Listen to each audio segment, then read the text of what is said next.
आप लोग ये मौन तोड़ेंगे या मिट्टी के माधव बने बैठे रहेंगे? देखिए, ये मीटिंग हमने एक दूसरे के दर्शन के लिए नहीं बुलाई, बल्कि पार्टी के मार्गदर्शन के लिए बुलाई। चुनाव सर पर है, पार्टी को अपना घोषणा पत्र बनाना है, और आप सब, गिरधारी जी, नूर साहब, विनायक जी, आप लोग खामोश काहे हैं? अरे भाई, आप तो पार्टी के सीनियर नेता हैं, पार्टी को आपके मार्गदर्शन की जरूरत है। अरे आप लोग बोलते काहे नहीं? अरे बोले तो क्या बोले, वादे ही तो कर रहे हैं हमेशा की तरह। पूरे आश्वासनों की लोरी सुनाकर 5 साल के लिए जनता को सुनाना ही तो है।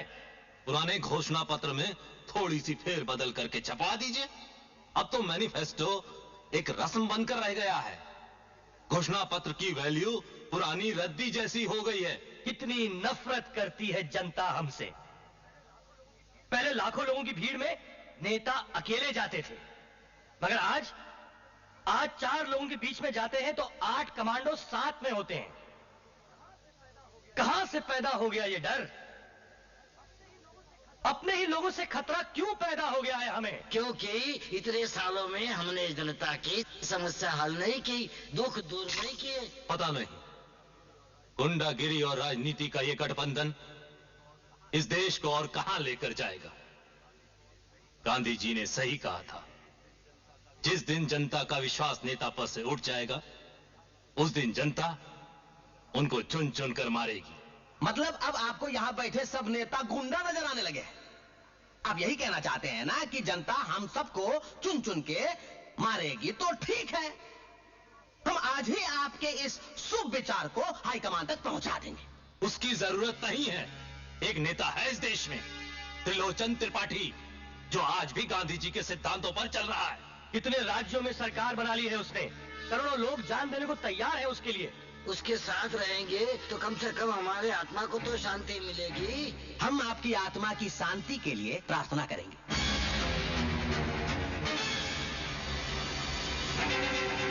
खामोश कर दी हमने वो आवाजें जो तुम्हारे खिलाफ उठी थी। अरे राणा, तूने ये क्या गड़बड़ कर दी? अरे मैंने तो तुझे इन्हें सबक सिखाने के लिए फोन कराया था और तूने तो इन्हें ढाका। बूढ़े दिमाग सबक भूल जाते हैं मोहनलाल जी, इसीलिए राणा तुंगा ने इन्हें स्कूल से ही निकाल दिया है। मगर जनता को इनकी मौत का कारण क्या बताऊंगा? इन लाशों का क्या करूंगा? अरे तुम जानते नहीं, ये गांधी जी के जमाने के खड़ूस थे। पूरे देश में इनकी छवि बिल्कुल साफ है। मेरा पॉलिटिकल कैरियर तो और फलेगा फूलेगा। इनकी मौत पर आंसू बहाना, इन्हें अपना आदर्श बताना, इनके हत्यारों को पकड़ने की कस्में खाना और एक कमीशन भी बैठाना। रही बात लाशों की, तो कल सुबह के अखबार में छपवा दो कि देश के 3 महान नेता आतंकवादियों के बम का शिकार हो गए। सुन लिए धमाके, देख ली सच्चे नेताओं की मौत। नाम लिया जा रहा है आतंकवादियों का, लेकिन ये तीनों आज की गंदी राजनीति का शिकार हुए हैं और रास्ते से हटा दिए गए हैं। बाद में शोक सभाएं होंगी, कुछ लोग आंसू बहाएंगे, सरकार इंक्वायरी कमीशन बिठाएगी और उनके मौत के रिपोर्ट की एक फाइल तैयार होगी। और वो फाइल सरकारी गोदाम में हजारों सड़ती हुई फाइलों के साथ साथ सड़ती रहेगी। फिर कहते हैं कि त्रिलोचन त्रिपाठी कुछ भी बोलता रहता है, लेकिन सरकार के ग्रामोफोन की सुई एक ही जगह पे अटक गई है। गरीबी मिटा देंगे, गरीबी मिटा देंगे, गरीबी मिटा देंगे, गरीबी मिटा देंगे, गरीबी मिटा देंगे, कि गरीबों को मिटा देंगे। आपको अच्छी तरह याद होगा कि ये मंत्री मोहनलाल जी जब पहली बार एमएलए का इलेक्शन लड़े, तब उनकी पूरी संपत्ति 125 रुपए की थी। 60 रुपए का कुर्ता, 40 रुपए का पजामा और 25 रुपए के चप्पल, और जेब में 4 आठाने चने कुरमुरे खाने के लिए। आज 10 साल के बाद उनकी पूरी संपत्ति 125 करोड़ रुपए की है। क्या धंधा है उनका या उनके बाप का?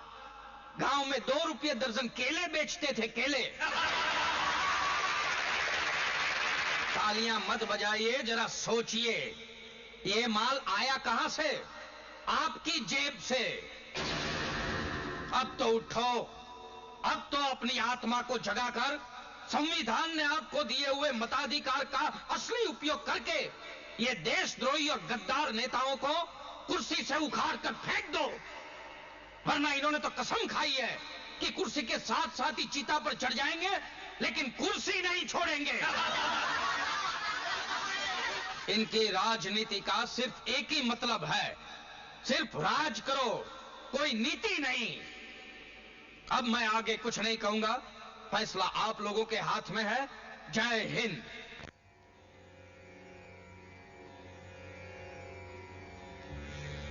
ये घर है कि धर्मशाला? और बैठने के लिए पीड़ा, आए पीड़ा। नमस्कार मोहनलाल जी। आइए बैठिए। मोहनलाल जी, यहाँ पर विदेशी फर्नीचर नहीं है, जमीन पर गद्दे लगे हैं, आराम से बैठ जाइए।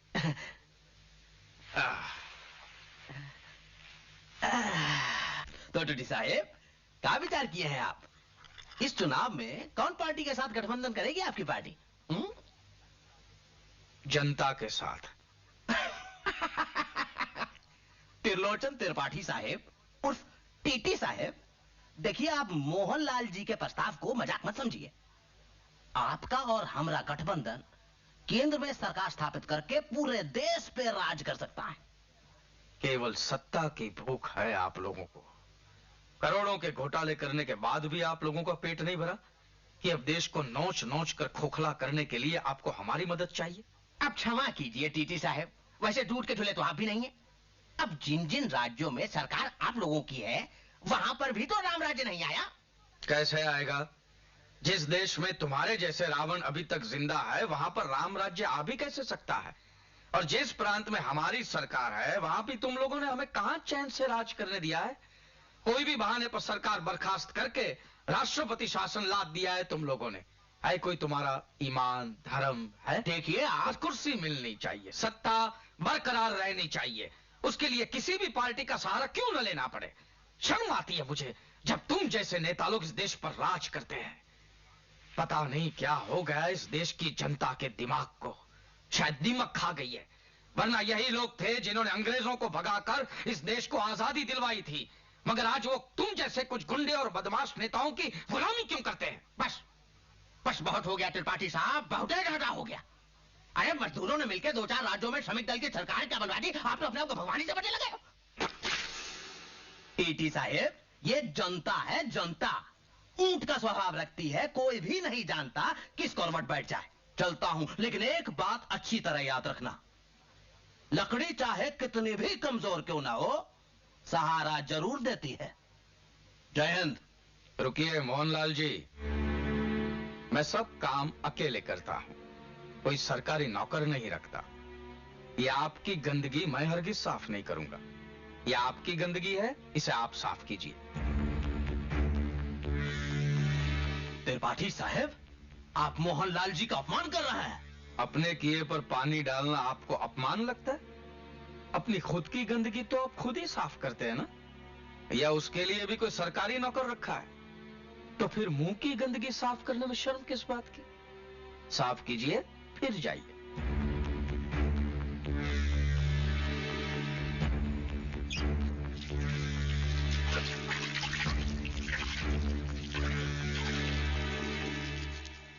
अरे सोचो राणा, कुछ भी सोचो, लेकिन जल्दी सोचो। उस ससुरे त्रिलोचन त्रिपाठी उर्फ टीटी की लाश पर श्रद्धांजलि की फूल डालने की हमारी बहुत इच्छा है। अब चाहे तुम उसे चिता पर लिटाओ, चाहे जमीन के नीचे दफन कराओ, हमें कोई फर्क नहीं पड़ता। और हाँ, इस काम के लिए तुम्हें मुंह मांगा रकम भी मिलेगा, 100%, 100। ठीक है, लेकिन हम पूरी पेमेंट फॉरेन करेंसी में लेंगे। वहां पैसा ट्रांसफर हुआ और यहां तुम्हारा काम हुआ। मगर कैसे? हाउ? ये काम तुम राणा तुंगा की खतरनाक खोपड़ी पर छोड़ दो। टीटी की मौत का हम कुछ इस तरह इंतजाम करेंगे कि सारा देश उसे हादसा ही समझेगा, और ये काम हमारी आत्मघाती टुकड़ी करेगी। कल 11 बजे टीटी की जिंदगी की रेड लाइट ऑन हो जाएगी।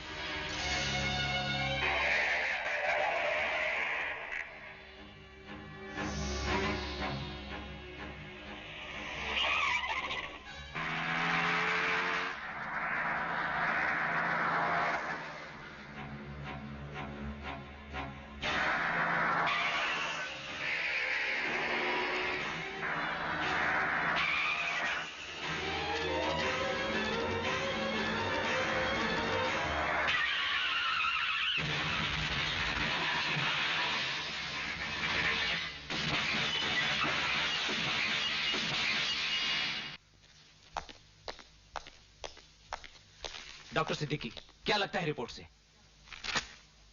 Almost impossible. टीटी साहब को हर हाल में बचाना ही पड़ेगा डॉक्टर सिद्दीकी। ऐसा नेता आज के दौर में हमारे देश को मिलना बहुत मुश्किल है। जानता हूं, मगर इस हालत में तो कोई चमत्कार ही इन्हें बचा सकता है। कौन कर सकता है ये चमत्कार? सिर्फ एक ही डॉक्टर है, डॉक्टर राम प्रसाद घायल।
डॉक्टर राम प्रसाद घायल।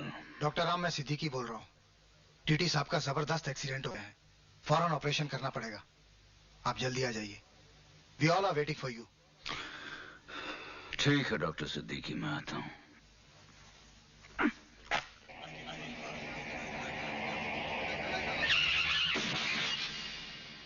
लगता है डॉक्टर घायल आ गए।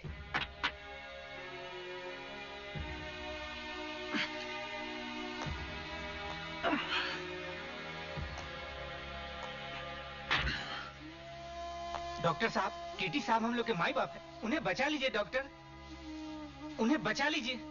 ये हमारी विनती है आपसे डॉक्टर साहब। वो हम सब मजदूरों के भगवान हैं। बस आप उन्हें बचा लीजिए डॉक्टर साहब, उन्हें बचा लीजिए। आज हमारे भगवान आप ही हैं डॉक्टर साहब, सिर्फ आप।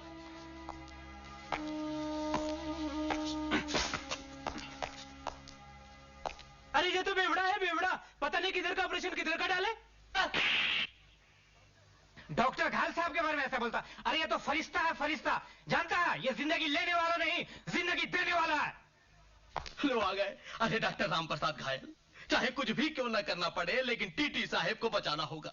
कमिश्नर साहब, हमारे देश में तो आप गोइंग गोइंग गोन। कमिश्नर साहब, बस ये ऐसे ही लोगों को कहते हैं। महतारी की कसम, हम जिंदगी में ऐसा डॉक्टर कभी नहीं देखे। अपने होश का ठिकाना नहीं, लेकिन हाथ में जादू है। हाँ, तभी तो आज तक इनके हाथों से कोई ऑपरेशन फेल नहीं हुआ।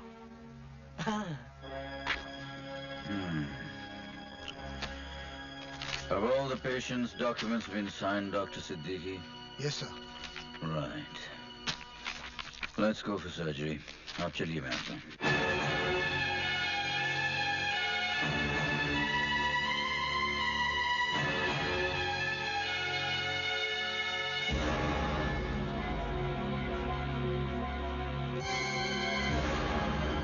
Pulse. Regular. Pressure. Normal. Cardiac monitor attached. Yes, sir. Heart rate. Normal. Normal. Authorization instruments in place. Yes. Shift the patient to the heart lung machine. Scalpel.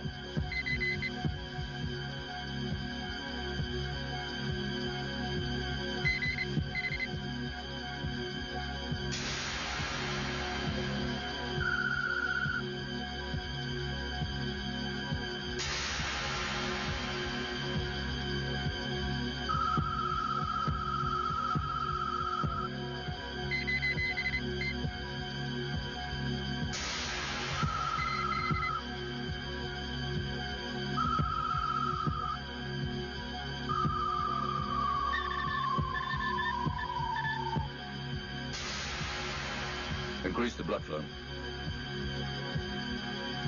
Authorization.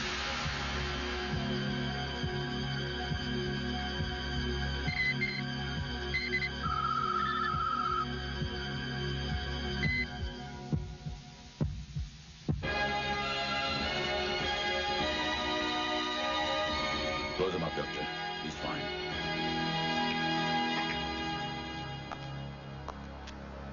चमत्कार कर दिए डॉक्टर साहेब, आप तो चमत्कार कर दिए। Well done doctor, well done. Done well. अरे आपने एक सच्चे और महान नेता की जान बचाकर पूरे देश और देशवासियों पर बहुत बड़ा उपकार कर दिया। अरे डॉक्टर घायल की जाए, डॉक्टर घायल।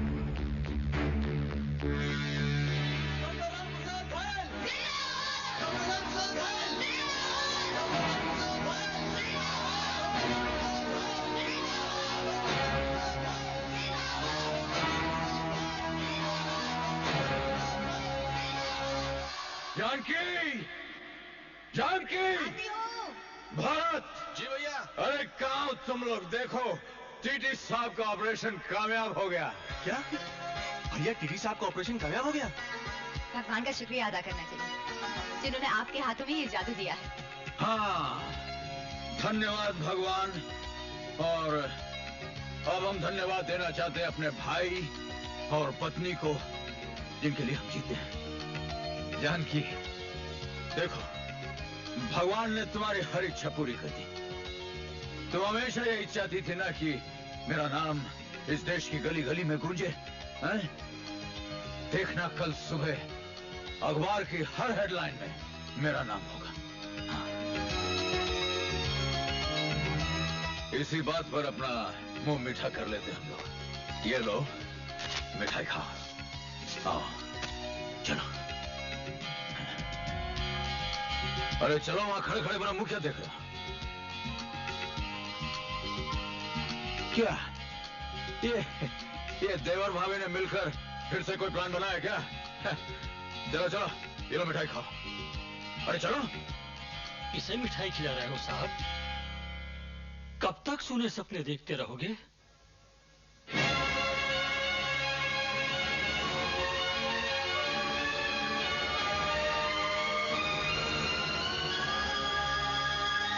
हाँ साहब, जब खाने वाले इस दुनिया में नहीं रहे तो मिठाई किससे खिलाओगे? उनकी बेजान तस्वीरों को।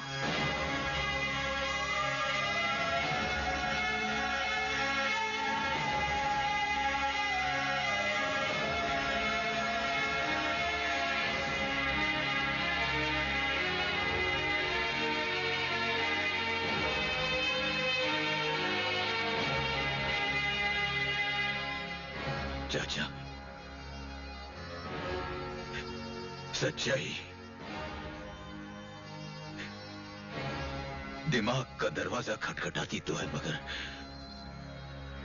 उसकी दस्तक सुनाई नहीं देती।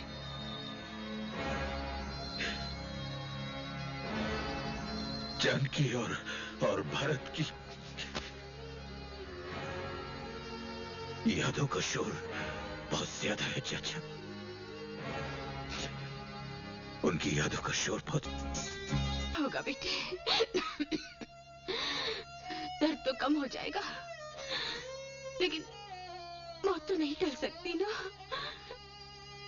अब तक मेरी चिंता ही मेरी मौत को टालती रही है। ऐसी कौन सी चिंता है माँ जिसे मैं नहीं टाल सकता? मेरा भारत,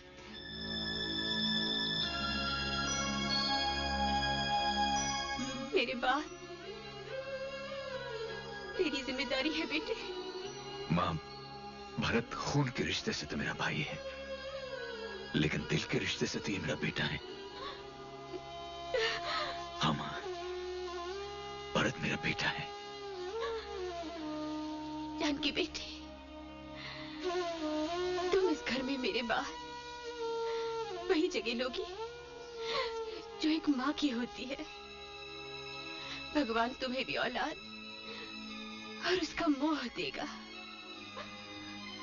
बस मेरे भारत के लिए थोड़ी सी जगह रखना बेटी। बुरा मत मानना, ये औरत सिर्फ एक माँ की जुबान बोल रही है। नहीं माँ जी, ये एक माँ दूसरी औरत को अच्छी माँ बनना सिखा रही है। आपने राम को जन्म नहीं दिया तो क्या हुआ? उसे अपने बेटे से भी ज्यादा प्यार दिया है। उसी तरह मैं भी भरत को अपनी पहली संतान समझूंगी। माँ जी, अगर जन्म देने वाली ही माँ कहलाती तो यशोदा को मैया कौन कहता? बेटी। माँ जी, मैं वादा करती हूँ जब तक मेरा भरत 25 साल का नहीं हो जाता, इस घर में पलना नहीं बंधेगा। नहीं नहीं नहीं नहीं, मैं अपने राम के सूने आंगन की कल्पना भी नहीं कर सकती। नहीं, नहीं। माँ,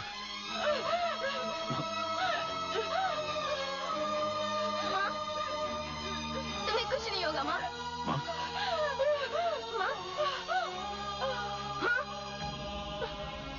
माँ, माँ, माँ, तुम बोलती क्यों नहीं माँ? माँ, तुम बोलती क्यों नहीं? क्या हुआ माँ? तुम मुझे छोड़ के नहीं जा सकती माँ, तुम मुझे छोड़ के नहीं जा सकती।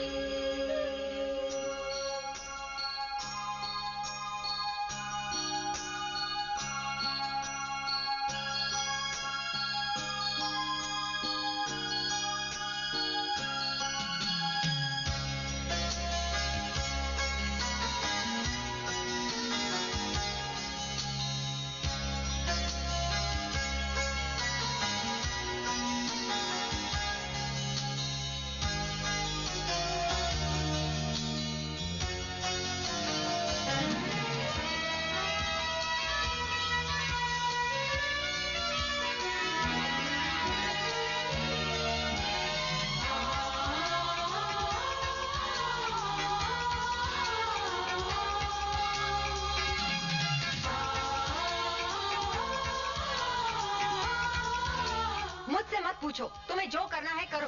भाभी, अरे भाभी मेरी बात तो सुनो। ओहो, लगता है देवर भाभी में फिर अनबन हो गई, कुछ गड़बड़ मालूम पड़ती है। क्या बात है जानकी? अरे कुछ नहीं, थक गई हूँ। आप ही समझाइए ना इसे, बच्चों की तरह जिद करता रहता है। हर साल यही नाटक, मैं जन्मदिन नहीं मनाऊंगा, नहीं मनाऊंगा। अच्छा, क्यों भाई साहब, क्या इरादा है आपका? अरे देखो यार, आजकल फाइनेंस डिपार्टमेंट नाराज है, कोई प्रोजेक्ट पास नहीं होगा। और आजकल तो वो एडवाइजरी बोर्ड की भी बात नहीं सुनती। भैया अपना कोई प्रॉब्लम है ही नहीं। हाँ। वो क्या है कि हम अपनी भाभी को प्यार से मनाएंगे और वो मान जाएगी। भला कोई जानकी अपने भरत से नाराज रह सकती है? रह सकती नहीं, भरत है। कोई बात नहीं मानते हमारी खुशी के लिए। अरे हमारी भाभी की खुशी के लिए तो हम अपनी जान भी दे सकते हैं। चुप, एक झापड़ दूंगी खींचकर। आप इसे समझाते क्यों नहीं? देखिए ना कैसी बातें कर रहा है। देखो भाई, ये तुम दोनों का मामला है, तुम जानो या ये जाने, मुझे बीच में मत डालिए। नहीं भैया, ये हम सब का मामला है। अब आप ही बताइए भैया, जब आप दोनों ने इतने सालों से मेरी खातिर अपनी हर खुशी से मुंह मोड़ रखा है, तो भला मैं कैसे खुशियां मनाऊं?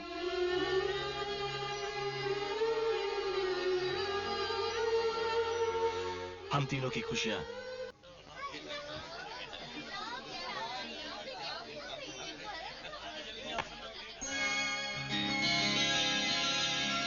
Happy birthday. ये भी कोई आने का वक्त है रेनू?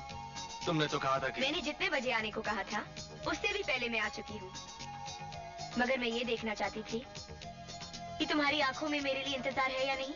अरे इंतजार तो इतना क्या रेनू, कल रात को तुम्हारा नाम चिल्ला चिल्लाकर जनाब बिस्तर से गिर पड़े। ओ कम ऑन भाभी। अरे क्या भाभी भाभी लगा रखा है, आगे बताओ। अरे भाई, आज के दिन भी तुम लोगों के झगड़े चल रहे हैं क्या? अरे नहीं भैया। नहीं तो फिर चलिए, केक सबका इंतजार कर रहा है। चलो हाँ, चलो चलो Renu, let's go, come on.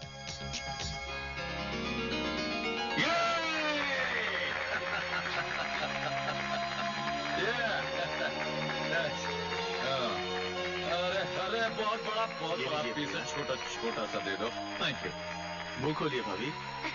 Really fantastic, fantastic. अच्छा है ना केक? बहुत बहुत मुबारक हो डॉक्टर राम, बहुत सारी खुशियां मुबारक हो। हाँ डॉक्टर सिद्दीकी, आज हमारा छोटा सा परिवार बहुत खुश है। दरअसल बरसों बाद भरत का जन्मदिन मनाया जा रहा है, बस यूं समझ लीजिए खुशियां ही खुशी। एक खुशी और भी आने वाली है सिद्दीकी अंकल। वो कौन सी खुशी? वो खुशी होगी इस घर में मेरे छोटे भतीजे के आगमन की। सिद्दीकी अंकल, आज से ठीक 10 महीने बाद इस घर में मेरे साथ मेरा छोटा भतीजा भी खेलेगा।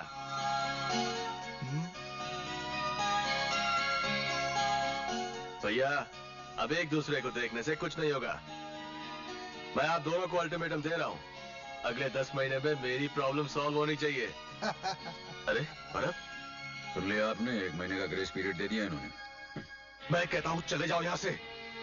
मेरे भाई भाभी ने मुझे बड़ों की इज्जत करना जरूर सिखाया है, लेकिन मुझे खरीदने की कोशिश करने वालों को जूते मारने के लिए मना नहीं किया। भरत बाबू, अभी भी कहता हूँ, सोच लो, ये पंगा आपको भारी पड़ेगा। इससे पहले कि मैं तुम्हारा सर फोड़ दूं, चले जाओ यहाँ से, दफा हो जाओ। ऐसे गेट क्लोज।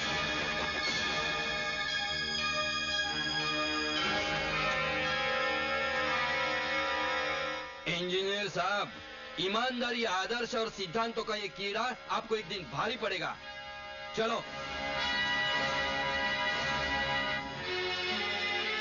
क्या बात है भरत? कौन थे ये लोग? भैया मेरे ही ऑफिस के लोग थे। रिश्वत देकर मुझसे पवन घाट पावर प्रोजेक्ट के पेपर साइन करवाना चाह रहे हैं। खैर चलो, छोड़ो इन बातों को। देखो भरत, आज तुम्हारा जन्मदिन है, अपने दोस्तों को लेकर के जाओ, रेनू को लेकर के जाओ, खूब जोरों से अपना जन्मदिन मनाओ। कमान कमान रेनू, जा। कमान। ओके भाभी, बाय बाय भैया। बाय भैया, हैव फन।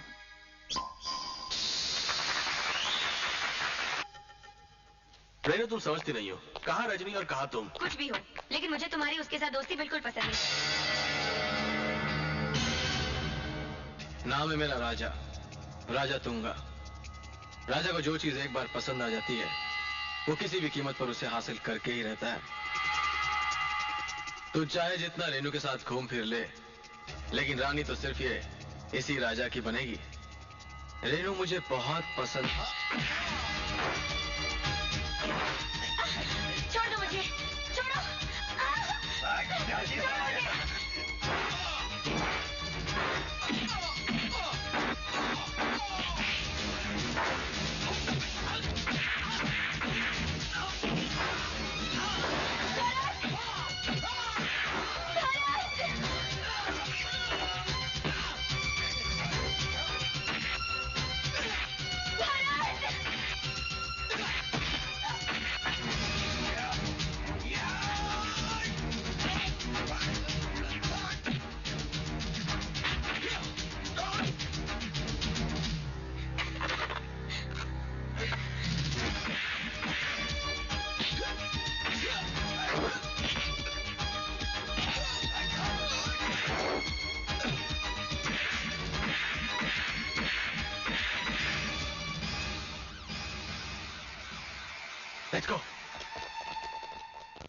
देखिए डॉक्टर साहब, आपके लिए एक मशवरा है मेरा। आप अपने घर जाइए, अपने भाई को समझाइए कि इस शहर में रहना है तो तुंगा खानदान से पंगा ना ले। सुन लिया आपका मशवरा।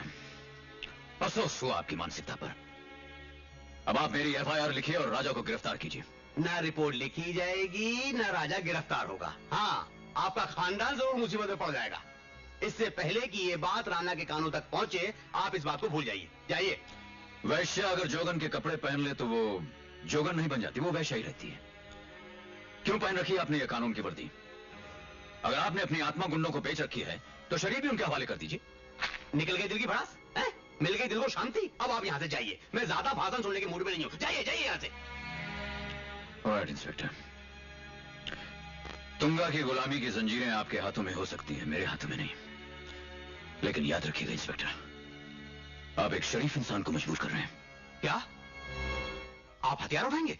एक डॉक्टर हिंसा पे तो आएगा? नहीं, आप ऐसा कुछ नहीं करेंगे डॉक्टर। जब आप जुर्म नहीं रोक सके तो इंतकाम कैसे रोकेंगे? अन्याय के खिलाफ तो देवताओं ने भी हथियार उठा लिए थे, मैं तो सिर्फ इंसान हूं।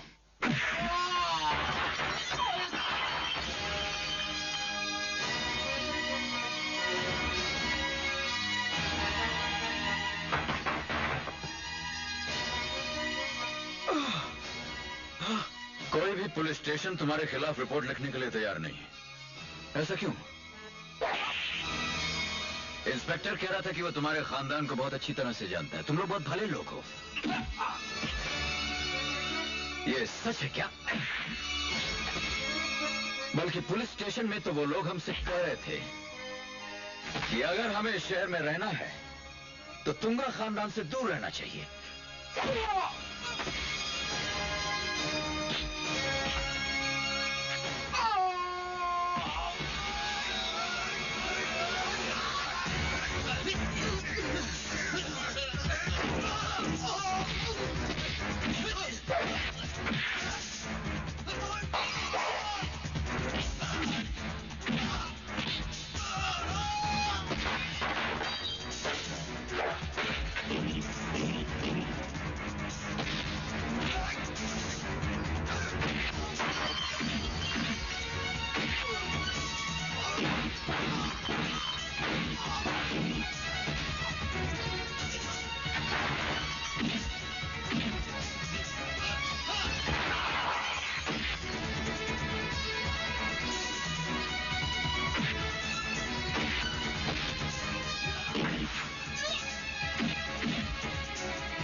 भाई पे हाथ उठाता है।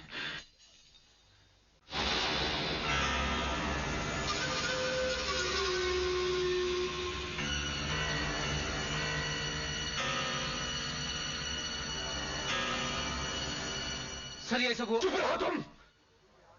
जिंदगी में आज पहली बार किसी ने हमारे छोटे भाई पर हाथ उठाया। राजा, तुम हमें सिर्फ उसका नाम बताओ, हम उसके पूरे खानदान का नामो निशान मिटा देंगे।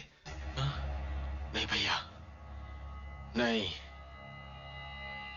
उसके खानदान को मिटाने से मेरा मकसद पूरा नहीं होगा। तो फिर क्या चाहता तू? मैं भरत से उसका प्यार, उसकी जिंदगी छीनकर उन दोनों भाइयों के मुंह पर ऐसा तमाचा मारना चाहता हूं भैया, जिसकी जलन वो जिंदगी भर महसूस करते रहे। यही चाहता हूं मैं। तू सिर्फ नाम बोल, हम उसकी जिंदगी को तेरे चरणों की दासी बना देंगे। मशहूर बिल्डर उमेश चंद जैन की बेटी रेनू। आइए आइए राणा साहब, आप और यहाँ। नौकर ने जब बताया तो मैं पूजा में बैठा था, लेकिन आपका नाम सुनने के बाद पूजा में ध्यान कैसे रहता। सब कुछ छोड़कर भागा भागा चलाया। देखिए ना, पूजा की घंटी भी हाथ में रह गई है। हमसे कोई गलती हो गई है हुजूर? नहीं नहीं नहीं। आपका सुबह सुबह किसी के घर जाना जो शुभ तो नहीं माना जा सकता। नहीं जैन साहब, राहु हमेशा नुकसान पहुंचाए ये जरूरी तो नहीं। जब कभी दिशा बदलता है तो लोगों की किस्मत भी बदल देता है। भगवान करे ऐसा ही हो और मेरी जिंदगी भर की पूजा सफल हो। हुक्म तो कीजिए मेरे आका, आप मेरी किस्मत कैसे बदलने वाले हैं? आप खड़े क्यों हैं? बैठिए ना प्लीज। हमारे छोटे भाई राजा की शादी है, आपको न्योता देने के लिए आए हैं। इतनी सी बात थी? अरे ये तो बड़ी खुशी की बात है। आपके घर में शादी समझो मेरे घर में शादी। अरे आपने यहाँ आने की क्यों तकलीफ की? ड्राइवर के हाथों कार्ड भिजवा दिया होता। अरे किसी से फोन करवा दिया होता, मैं खुद ऑफिस में आकर कार्ड ले जाता। आपने यहाँ आने की तकलीफ क्यों की? सोचा आपको शादी का न्योता देने हम खुद आए। अरे वाह वाह वाह। ये रहा शादी का कार्ड। पहले आप ये बताइए आप क्या लेंगे, ठंडा या गरम? पहले आप कार्ड तो देख लीजिए, फिर फैसला करते हैं। अरे अपने ही बच्चे की शादी है, उसमें कार्ड क्या देखना। जाहिर है कि आपने महंगे से महंगा कार्ड छपवाया होगा और समझी भी है अपने ही लेवल का है। Shri Rana Tunga cordially invites you to the wedding of his brother Raja, son of late Shri Ranveer Tunga, with Renuka, daughter of Shri Umesh.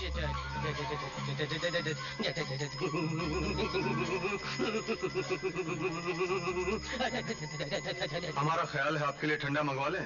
ठंडा?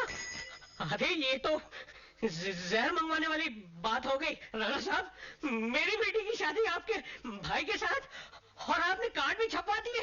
न जाने कहाँ बांटे होंगे। पूरा जैन समाज मेरे पीछे पड़ जाएगा। जैन साहब, कोई कमी है हमारे भाई में?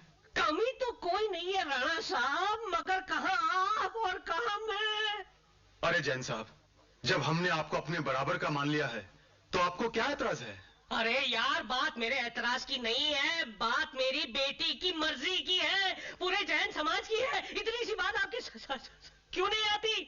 देखिए जैन साहब, राजा बहुत ही जिद्दी किस्म का लड़का है।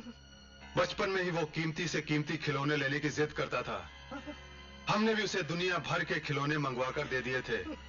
बाद में उसे गाड़ियों का शौक लगा तो जाकर हमारे मोटर हाउस में देखिए, वहां आपको दुनिया भर की महंगी से महंगी गाड़ियां सड़ती हुई नजर आएंगी। और अब उसने हमसे रेनू का हाथ मांगा है। हम उसकी ये जिद भी पूरी करेंगे। फिर जब आपको इस बात पर कोई एतराज नहीं तो रेनू को क्यों एतराज होगा? एतराज होगा नहीं है। मैं कोई कीमती गाड़ी या खिलौना नहीं हूँ ये आप कुछ भी कीमत देकर अपने भाई की जिद पूरी कर सके। सुनो बेटी, मुझे ये शादी हरगिज मंजूर नहीं, हरगिज नहीं। Good, very good. तेवर तो हमारे खानदान की बहू के ही लगते हैं। देखो, तुम हमारे घर में बहू बन के आने वाली हो, इसलिए हमें तुम्हारी इस गुस्ताखी पर गुस्सा नहीं आता, वरना राणा तुंगा को इनकार करने वाले इस शहर में नहीं रहते। लगता है आपकी मुलाकात उन लोगों से हुई नहीं है जो आपको भगवान नहीं मानते। प्लीज डैडी, ये कोई भी हो, मुझे इनसे कोई डर नहीं। मुझे इन्हें बताने दीजिए कि मैं इस शहर में रहती हूँ और हमेशा रहूंगी, और वो भी बिना इनका हुक्म माने और बिना इनके सामने झुके।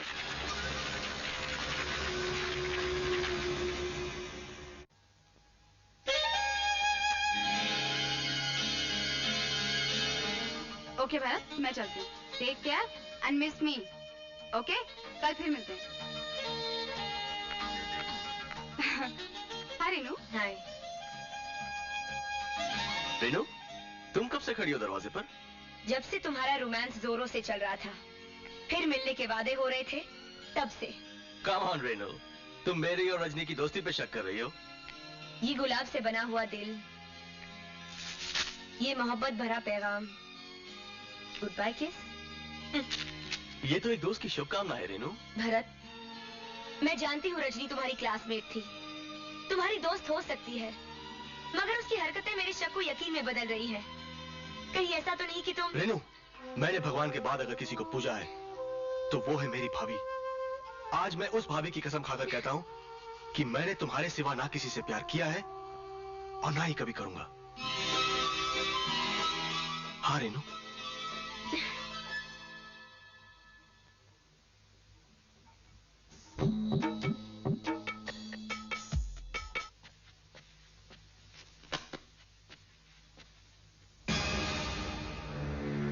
ये पीपीपी का फाइल है, नहीं समझे? अरे पवन घाट पावर प्रोजेक्ट का फाइल। हाँ, अब विदेशी कंपनी हमारे देश में पावर लाएगी।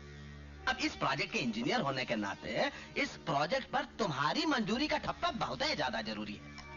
अब तुम ऐसा करो, इस पर एक साइन मार दो, बाकी का सारा काम हम खुद ही संभाल लेंगे। कहीं तुम उसे गलत काम तो नहीं ना समझ रहे हो? सर, काम तो ये गलत ही है, क्योंकि इस जमीन पर आदिवासियों के 6 गांव बसे हैं। अब इन्हें पानी में तो बहाया नहीं जा सकता, और फिर पर्यावरण की समस्या। अरे मुन्ना, वो दूसरी मिनिस्ट्री की समस्या है, वो हल कर लेंगे। तुम काहे चिंता करते हो? सर, मुझ पर जिम्मेदारी है। मैं जानबूझकर हजारों लोगों की जान का दुश्मन नहीं बन सकता। तो अपनी नन्ही सी जान के दुश्मन बनना चाहते हो? मुझे आपकी बातों में धमकी नजर आ रही है। समझदार हो? सर, आप एक जिम्मेदार नेता हैं, जनता आप पे विश्वास करती है, और आप, क्या यही राजनीति है आपकी? ए बबुआ, देखो, हमारी संस्कृति में बेटा बाप से परिवार नियोजन की बातें नहीं किया करता। राजनीति हमारा काम है, कैसे करनी चाहिए हम बहुत अच्छी तरह से जानते हैं। मैं भी अपनी जिम्मेदारी निभाना अच्छी तरह जानता हूं सर। हाँ, ये बात सच है कि नौकरी मुझे आपके आशीर्वाद से मिली है, लेकिन मैं अपना फर्ज, अपने आदर्श और उसूलों को अपने सामने रखकर ही निभाऊंगा। मैं ऐसा कोई काम हरगिज नहीं करूंगा जिसे मेरी आत्मा धिक्कारे, फिर इसके लिए चाहे मेरी जान भी क्यों ना चली जाए, मुझे उसकी परवाह नहीं। Good bye sir, good bye. देखा डैड, कुत्ता भी इंसान से ज्यादा वफादार होता है। कितना बड़ा एहसान किया था आपने इस लड़के पर, लेकिन जाते वक्त 2 टूक जवाब देकर चला गया। होता है उदय बेटे, जब अकल जबान का साथ नहीं देती तो अक्सर ऐसा ही होता है। अब ये बेचारा बच्चा क्या जाने, जो जुबान से कह गया उसका अंजाम क्या होगा। मोहनलाल जी, इसे कहते हैं एक तीर से 2 शिकार। आपका काम भी हो जाएगा और हमारा रास्ता भी साफ हो जाएगा। इसीलिए हमने भरत को मारने के प्लान के लिए इंस्पेक्टर दाना पानी को यहाँ बुलाया है। और भैया, हमारा प्लान भी बिल्कुल फिट हो गया है, बस सिर्फ एक घंटी बजने की देर है। कल शाम को 6 बजे वो भी बज जाएगी। तो बबुआ बजाई दो घंटी।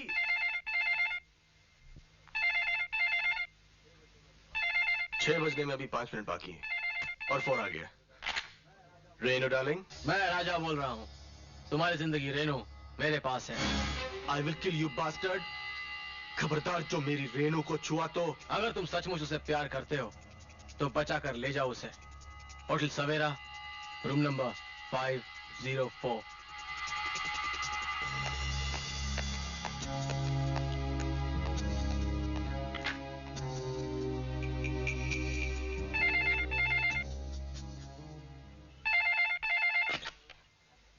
हेलो।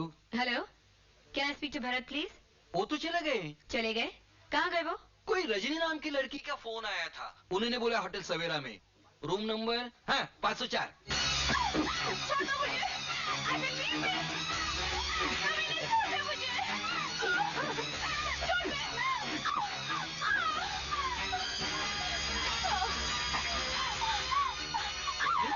तुम? छोड़ो मुझे। Rajni.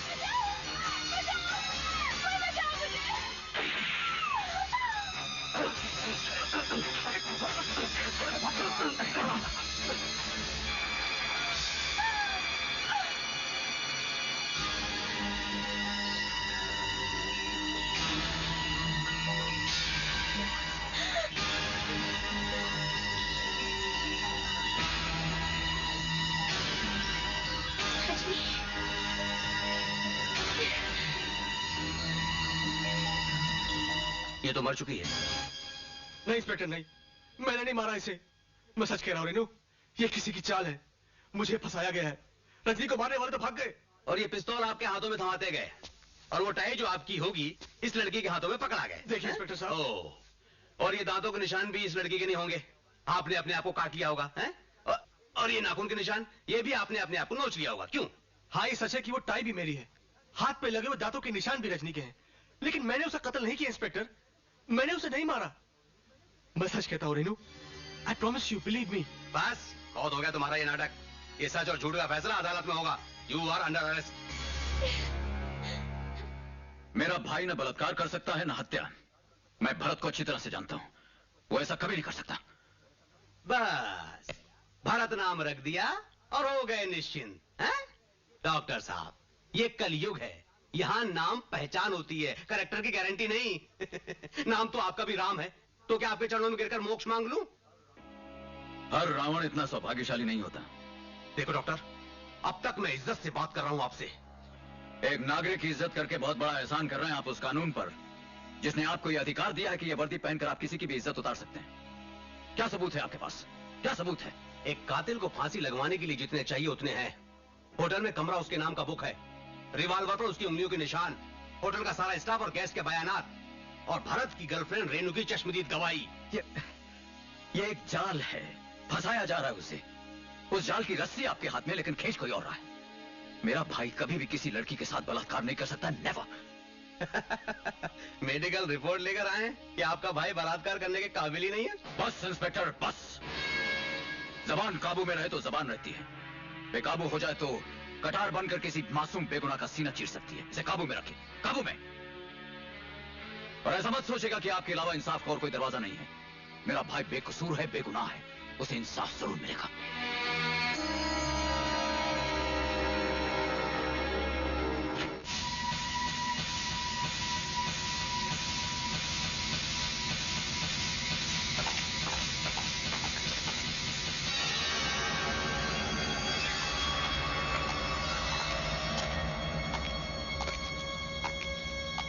I think it's over mister Rawal, अब कोई फायदा नहीं। डॉक्टर, हमें जब ये पता चला तब काफी समय गुजर चुका था। हवलदार जी साहब, बॉडी नीचे उतारो।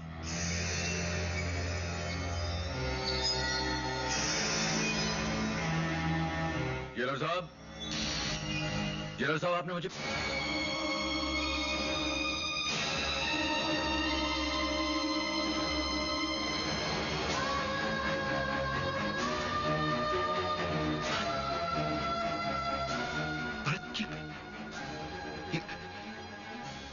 क्या हो गया मेरे भाई को? He is no more.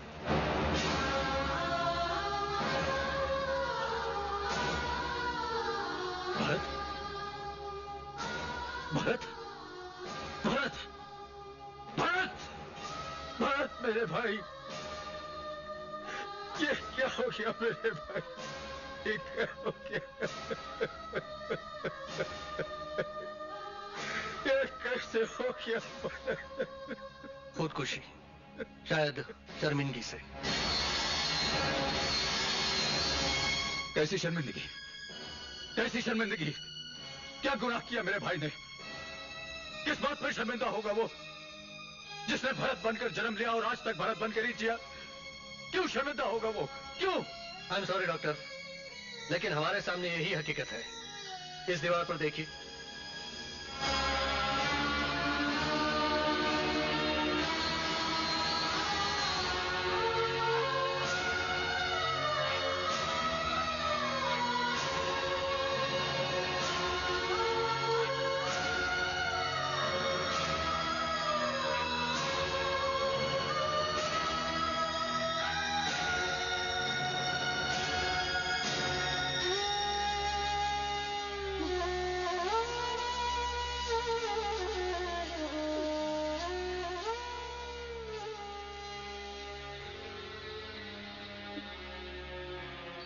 क्या हो गया भरत? क्या हो गया मेरे भरत को? क्या हो गया मेरे लाल को? राम, राम, राम, मेरे भरत को क्या हो गया? क्या हो गया मेरे भरत को? राम, तुम कुछ बोलते कि नहीं? क्या हो गया मेरे भरत को? जानकी, जानकी, भरत हमारे बीच नहीं रहा। नहीं, नहीं, ऐसा नहीं हो सकता। तुम इतने बड़े डॉक्टर हो, कितना को मौत के मुझे बचाया तुमने। मेरा भरत मुझे लौटा दो राम, राम, मेरा भरत मुझे लौटा दो। जानकी, जानकी, मैं डॉक्टर हूँ, भगवान नहीं, भगवान नहीं हूँ जानकी। तुमने भी मेरा साथ छोड़ दिया। तुम्हारी वजह से मैंने माँ को वचन दिया था, अपनी कोख सुनी रखी। 14 साल तक भरत को देख देख कर अपनी ममता को तसल्ली देती रही। मेरा बेटा है, मेरा बेटा है।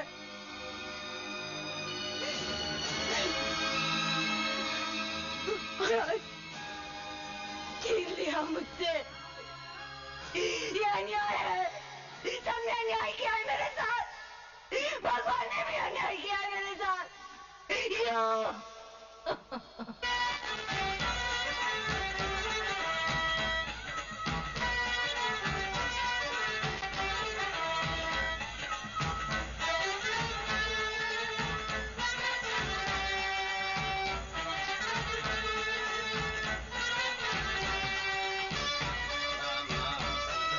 सत्य बोलो, सत्य है। राम नाम सत्य है। अरे ठहरो भाई, ठहरो। ये गाना बजाना बंद करो। सत्य बोलो। अच्छा शगुन है, किसी की अर्थी जा रही है।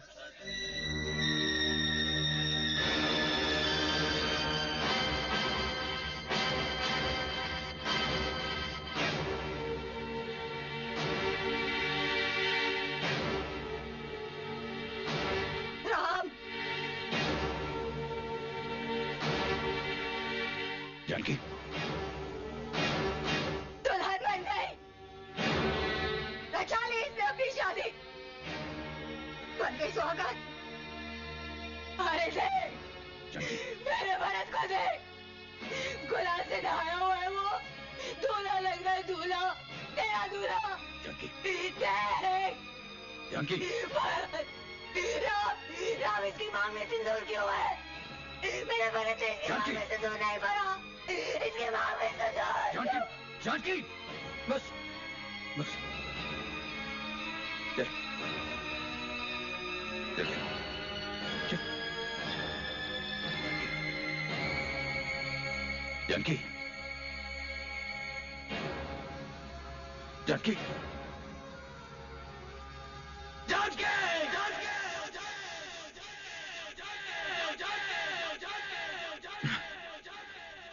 साहब,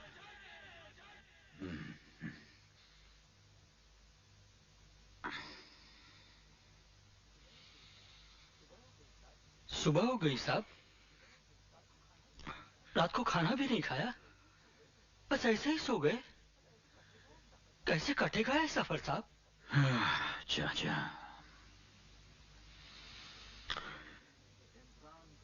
इंसान जीवन का सफर शुरू करता है, लेकिन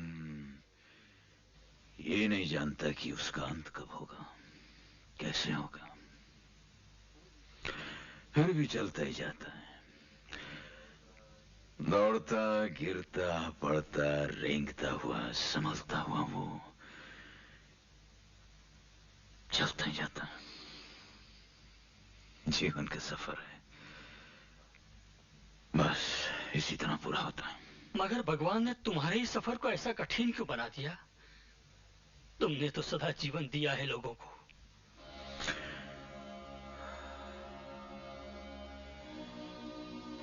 उसकी अदालत में केस लड़े नहीं जाते चाचा, और ना ही उसके फैसले के खिलाफ कोई अपील की जाती है।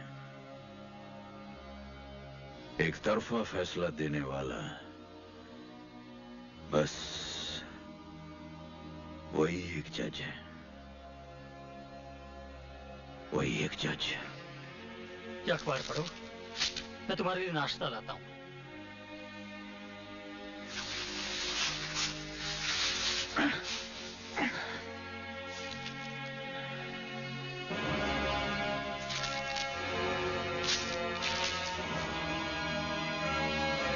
डॉक्टर रामप्रसाद को संजीवनी पुरस्कार।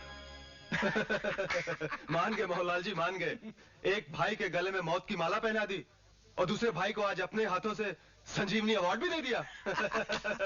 ये नेता और गिरगिट एक ही नस्ल के होते हैं, कब रंग बदलेंगे कोई नहीं जानता। अरे इसीलिए तो डॉक्टर राम को हम मेडिकल का सर्वोच्च अवार्ड हम दे दिया और लोगों के सामने तारीफों का ऐसा पुल बांध दिए कि इस खुशी में वो अपनी बीवी और भाई के गम को भी भूल जाए। वो तो समझे, मगर हमें यहाँ कौन सा रंग दिखाने आए हो? रिश्ते का रंग। देखो राणा, नेता और गुंडे मौसेरे भाई होते हैं। अब भाई भाई की मदद नहीं करेगा तो क्या ससुरा पड़ोसी करेगा? मगर काम? देखो, भरत का सफाया होने के बाद ये पवन घाट पावर प्रोजेक्ट का काम एकदम फाइनल स्टेज पर है, लेकिन तनिक बाधा है जिसका हल सिर्फ तुम ही कर सकते हो, यू ओनली। मगर रुकावट क्या है? भैया रुकावट है वहाँ बसे आदिवासियों के गांव। अरे भैया वाह, बड़े मियाँ तो बड़े मियाँ, छोटे मियाँ भी सुभान अल्लाह। भैया मान गए इसकी तो बढ़िया को। भाई किसका है? काम तो हो जाएगा मोहनलाल, माल की बात करो। अरे ईमा कौन नई बात है राणा भैया, अरे माल तो मिलेगा जो बरसों से मिलता रहा है, 20% 20। जमाना बदल गया है मोहनलाल जी, जो चीज बरसों पहले हजारों में मिला करती थी वो आज लाखों की हो गई है। हाँ ये बात और है कि आज तक आप लोग हमारे भैया को समझा बुझाकर अपना काम निकलवाते रहे हो, लेकिन अब ये नहीं होगा। और जहां तक परसेंटेज का सवाल है, 20% नहीं होंगे, 40% होंगे। परसेंट 40। अगर मंजूर है तो कहिए हाँ, वरना दरवाजा खुला है। छोटे मियाँ, छोटे मुंह बड़ी बात नहीं किया करते। ये मत भूलो कि जिस छत के नीचे तुम ऐसो आराम से जी रहे हो, उसकी नींव में हम नेताओं का भी खून पसीने का माल लगा है। नेताओं का नहीं मोहनलाल जी, जनता का। भोली भाली जनता की आंखों में धूल झोंक कर उन्हें लूटना ही आप लोगों का पेशा है। छटुआ! मोहनलाल, अपनी औकात में रह, ऊंची आवाज हमें पसंद नहीं। राजा ने जो कुछ भी कह दिया समझो हमने कह दिया। और एक बात याद रखना मोहनलाल, हमारा राज और तुम्हारी नीति, इन दोनों के गठबंधन से ही चलती है तुम्हारी राजनीति। राणा, अभी अभी तुम्ही ने कहा था ना कि नेता और गिरगिट कब रंग बदल लेते हैं पता नहीं चलता। इस बात को याद रखना। चलते हैं, जय हिंद। ठहरो मोहनलाल, जब चोली दामन से अलग होती है तो बदन नंगा नजर आता है, ये बात तुम भी अच्छी तरह याद रखना। डैड, पागल कुत्ते का सिर्फ एक ही इलाज होता है, उसको गोली मार देनी चाहिए। ना बबुआ ना, गुस्सा सेहत के लिए हानिकारक होता है। हम ऐसा कोई भी काम खुद नहीं करेंगे जिससे हमारे पॉलिटिकल कैरियर को नुकसान हो, क्योंकि आजकल ये सीबीआई और अदालत हम नेताओं का लिहाज कहां करते हैं। पता चला हम ही को अंदर कर दिया। कोई दूसरा ही तरीका अपनाना पड़ेगा राणा का टेटवा दबाने के लिए। दूसरा तरीका? अरे आप सत्ता में होकर उसे सबक नहीं सिखा सकते तो दूसरा उसे कौन सबक सिखाएगा? है एक इंसान, वही करेगा राणा का काम तमाम। नमस्ते। नमस्ते जी, नमस्ते जी। Cold drink sir. Clear sir. दरअसल हम ये सब लेते ही नहीं। Soft drink sir. जी ऐसा कीजिए, आप हमारे लिए एक प्याला बिना शक्कर के चाय मंगवा दीजिए और टेलर साहब को बुलवा दीजिए। नमस्कार। आइए मोहनलाल जी, आइए। वेलकम। वेलकम।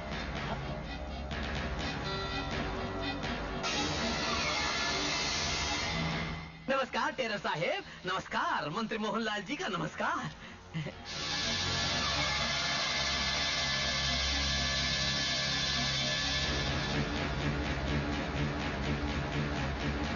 त्रिलोचन त्रिपाठी उर्फ टीटी। त्रिलोचन त्रिपाठी उर्फ टीटी नहीं, टेरर ऑफ टेरर।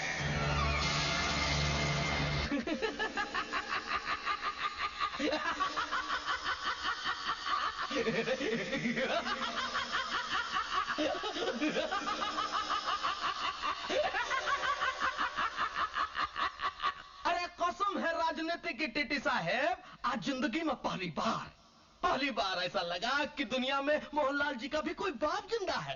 अरे हम तो अपने आप को राजनीति में सबका बाप समझता था, मगर आज आपने तो हमरा पूरा का पूरा नशा ही उतार दिया। जी चाहता है हमारा घर में देवी देवता का सारा फोटो उतार के आज से आप ही का पूजा में लग जाऊं। यही तो राजनीति है मोहनलाल जी, और सिर्फ कपड़े ही तो बदले, वरना नीयत तो हम दोनों की एक ही है, मकसद भी एक है, और ईमान धर्म वो तो हमारा है ही नहीं। अब देखिए ना, एक दिन मुझे मारने के लिए आपने राणा की मदद ली थी, आज राणा को सबक सिखाने मेरे पास आ गए। होता है राजनीति में ऐसा ही होता है। ऊंट जब पहाड़ के नीचे आता है तब उसे पता चलता है कि उससे भी ऊंची चीज दुनिया में कोई है। अरे बीती बातों में मिट्टी डालिए टीटी साहेब। टेरर साहेब, आप सिर्फ हमें ये बताइए कि आप हमारी मदद करेंगे कि नहीं? अवश्य करूंगा, बिल्कुल करूंगा, मगर परसेंटेज तो वही रहेंगे मोहनलाल जी जो राणा ने आपसे मांगे। देखिए, आपका सपना था इस राज्य का मुख्यमंत्री बनना, जो आप बन गए, मगर टेरर का सपना है इस देश का प्रधानमंत्री बनना, जो अभी तक अधूरा है। उसे साकार करने के लिए मुझे आपकी पार्टी की मदद चाहिए। क्या मतलब? जो आप चाहते हैं, गठबंधन। अगले इलेक्शन में आप अपनी पार्टी के साथ गद्दारी करें मोहनलाल जी, तो केंद्र में हमें सत्ता मिल सकती है। और एक बार 5 साल के लिए केंद्र में सत्ता मिल जाए तो ये पवन घाट पावर प्रोजेक्ट तो क्या है, ऐसे कितने हवाले घोटाले करके हमारी 7 पुश्तों को दाल बाटी खिला सके हम। अब राणा को सड़क पर लाने के लिए ये मोहनलाल जी आपकी सब शर्त मानेंगे? जी। बस उस ससुरे का टेटुआ ऐसा दबा दो कि उसके होशो हवास उड़ जाए, और सब भी ऐसे ही करवाना कि कौनों को कानो कान भी खबर ना हो। आज तक त्रिलोचन त्रिपाठी के अगले कदम के बारे में जनता नहीं जान सकी, तो उसके कर्मों के बारे में क्या खाक जानेगी? यूं समझ लीजिए मोहनलाल जी कि राणा की गाड़ी पटरी से उतरी। अंदर।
हेलो, राजा का एक्सीडेंट हो गया। क्या?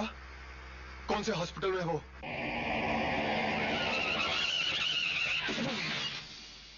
लगता है डॉक्टर घायल आ गए।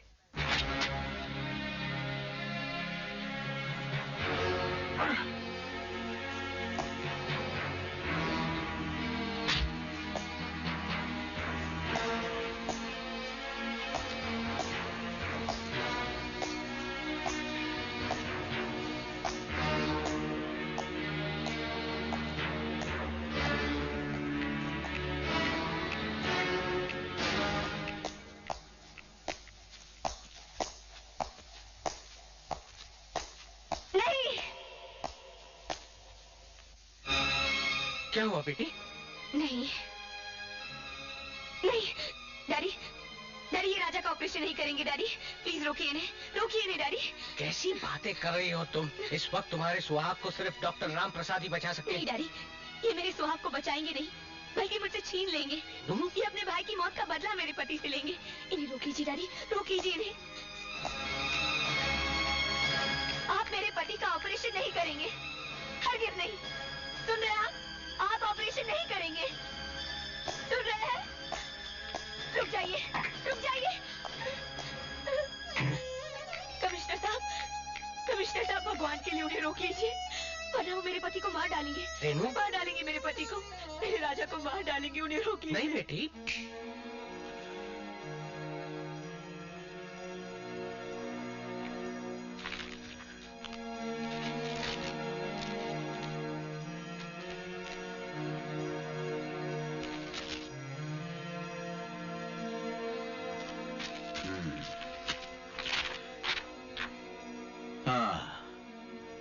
As you can see, doctor, the injury is क्या बात है सिद्दीकी, तुम कुछ परेशान नजर आ रहे हो?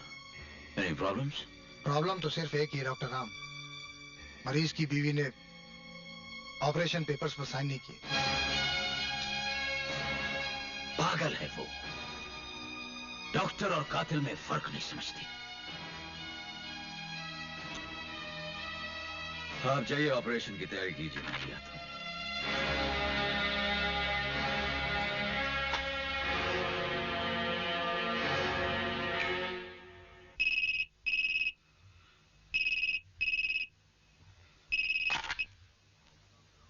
डॉक्टर राम प्रसाद घायल। डॉक्टर राम, हम राणा बोल रहे हैं। राजा हमारा छोटा भाई है, चाहे कितना भी खर्चा क्यों ना हो जाए, राजा बचना चाहिए। मिस्टर राणा, एक डॉक्टर को उसका फर्ज कभी नहीं बताना चाहिए। Don't worry, everything will be alright.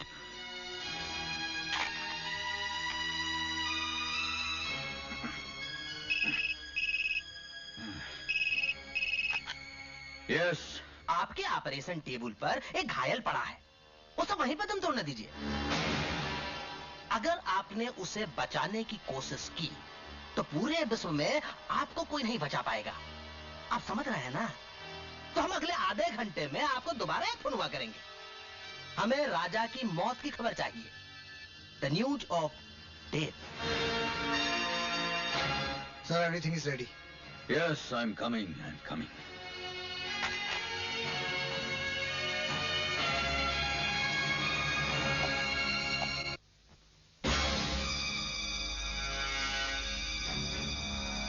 Anesthesia system, please. Yes, sir. Right. Pulse. 84. Pressure. Normal. Cardiac monitor attached. Yes, sir. Cauterization machine ready? Yes, sir. Right. Scalpel.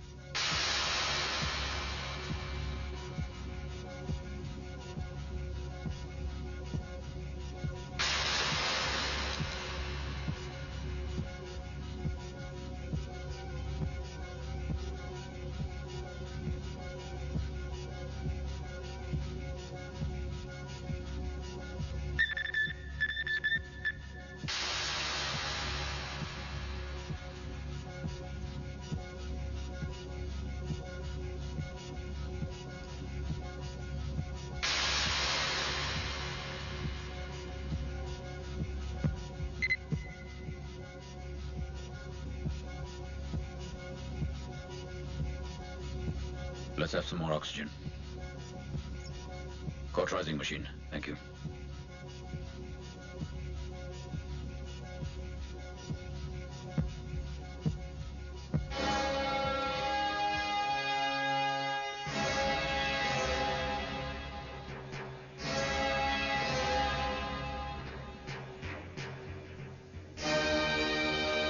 क्या हुआ डॉक्टर साहब? राजा ठीक तो है ना?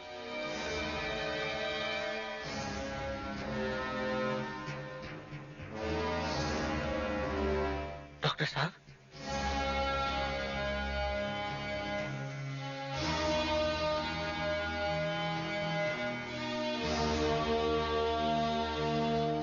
डॉक्टर के सामने अगर दुश्मन भी मरीज बनकर आए, तब भी वो अपना फर्ज निभाते हैं। डॉक्टर जिंदगी देता है, लेता नहीं।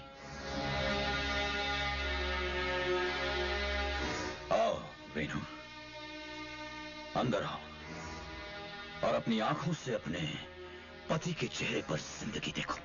हाँ।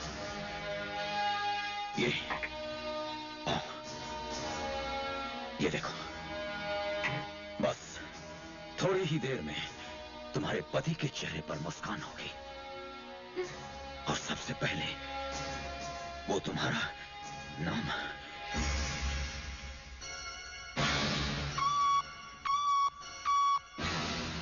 What is going on? What is going on? This is not possible. This is not possible. Dr. Siddiqui! Nurse! ये नहीं हो सकता. How can this be possible? Nurse! He's dead! No, no! Renu, ये अभी तुम्हें इसको यहाँ पर... He's dead. Renu. He's dead, isn't he? Renu, मेरी बात... छीन लिया ना मुझसे मेरा सुहाग? हाँ? Renu, नहीं Renu, तुम... मैं जानती थी तुम ऐसा ही करोगे। मैं जानती थी तुम ऐसा ही करोगे। मार डाला ना मेरे पति को। मार डाला मेरे पति को। You killed him. Renu, मेरी बात तो सुनो तुम। Renu, मेरी बात तो सुनो। Renu, Renu, मेरी बात सुनो।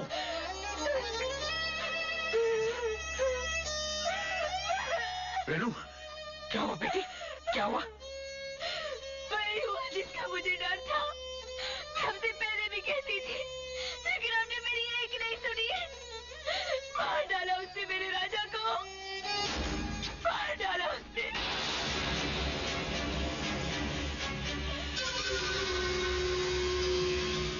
डॉक्टर, अगर राजा को तूने सचमुच मारा है तो ये राणा तुंगा तुझे ऐसी मौत देगा कि कोई भी डॉक्टर ऐसा काम करने से पहले 100 बार सोचेगा। राणा साहब, कोई भी डॉक्टर जानबूझकर किसी मरीज की जान नहीं लेता। मगर इस डॉक्टर ने मेरे पति की जान ली है, और वो भी जानबूझकर। कमिश्नर साहब, मैं पूछती हूँ कि जब मैंने ऑपरेशन पेपर साइन ही नहीं किए तो इन्होंने ऑपरेशन किया ही क्यों? मेरे पति को मार डालने के लिए। डॉक्टर, क्या ये... कमिश्नर साहब, रेनू ने तो एक्साइटमेंट में पेपर्स पे साइन करने से इनकार कर दिया था, लेकिन एक डॉक्टर की हैसियत से मैं उसे ऑपरेशन टेबल पर एक मजबूर लाचार हालत में कैसे छोड़ सकता था? मुझे उसकी जान बचानी थी, मेरे पास वक्त बहुत कम था, इसीलिए मैंने... झूठ बोल रहे हैं ये। पूछिए इनसे। इस ऑपरेशन थिएटर में इन्होंने कई ऑपरेशन किए हैं, मगर आज तक कोई भी ऑपरेशन नाकाम नहीं रहा। सिर्फ यही operation... No! The operation was successful. राजा भी जिंदा था। झूठ, बिल्कुल झूठ। कमिश्नर साहब, आप मेरी एफआईआर रिपोर्ट लिख लीजिए। मैं इस कत्ल के खिलाफ गवाही दूंगी। इन्होंने कानून तोड़ा है। आप इन्हें अभी और इसी वक्त गिरफ्तार कर लीजिए। आई एम सॉरी डॉक्टर, कानून कानून होता है। Inspector Danabani. Yes sir. Doctor Ram को पुलिस कस्टडी में ले लो। जी।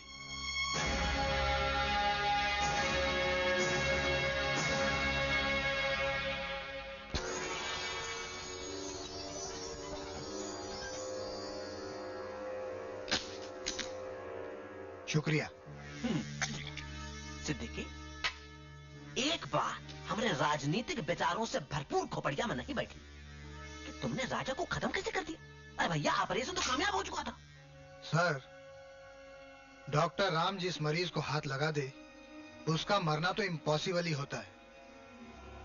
ऑपरेशन तो कामयाब हो ही गया था, मगर जब डॉक्टर राम राजा की बीवी को यह खुशखबरी सुनाने बाहर गया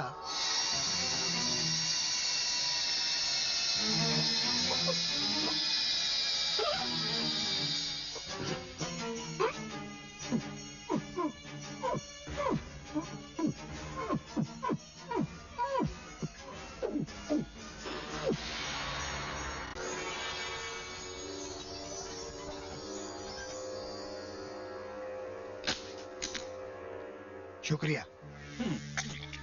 सिद्दीकी, एक बार हमारे राजनीतिक विचारों से भरपूर खोपड़िया में नहीं बैठी कि तुमने राजा को खत्म कैसे कर दिया? अरे भैया, ऑपरेशन तो कामयाब हो चुका था। सर, डॉक्टर राम जिस मरीज को हाथ लगा दे उसका मरना तो इम्पॉसिबल ही होता है। ऑपरेशन तो कामयाब हो ही गया था, मगर जब डॉक्टर राम राजा की बीवी को यह खुशखबरी सुनाने बाहर गया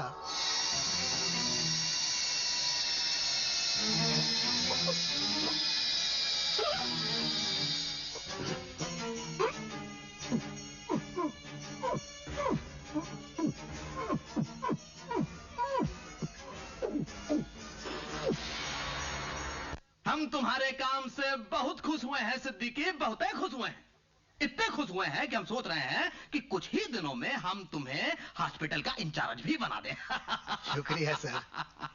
लेकिन एक बात हमेशा ध्यान में रखना, अपनी छोटी सी जिंदगी को बचाए रखने के लिए इस नन्हे से राज को हमेशा के लिए अपने बड़े से सीने में दफन कर लेना।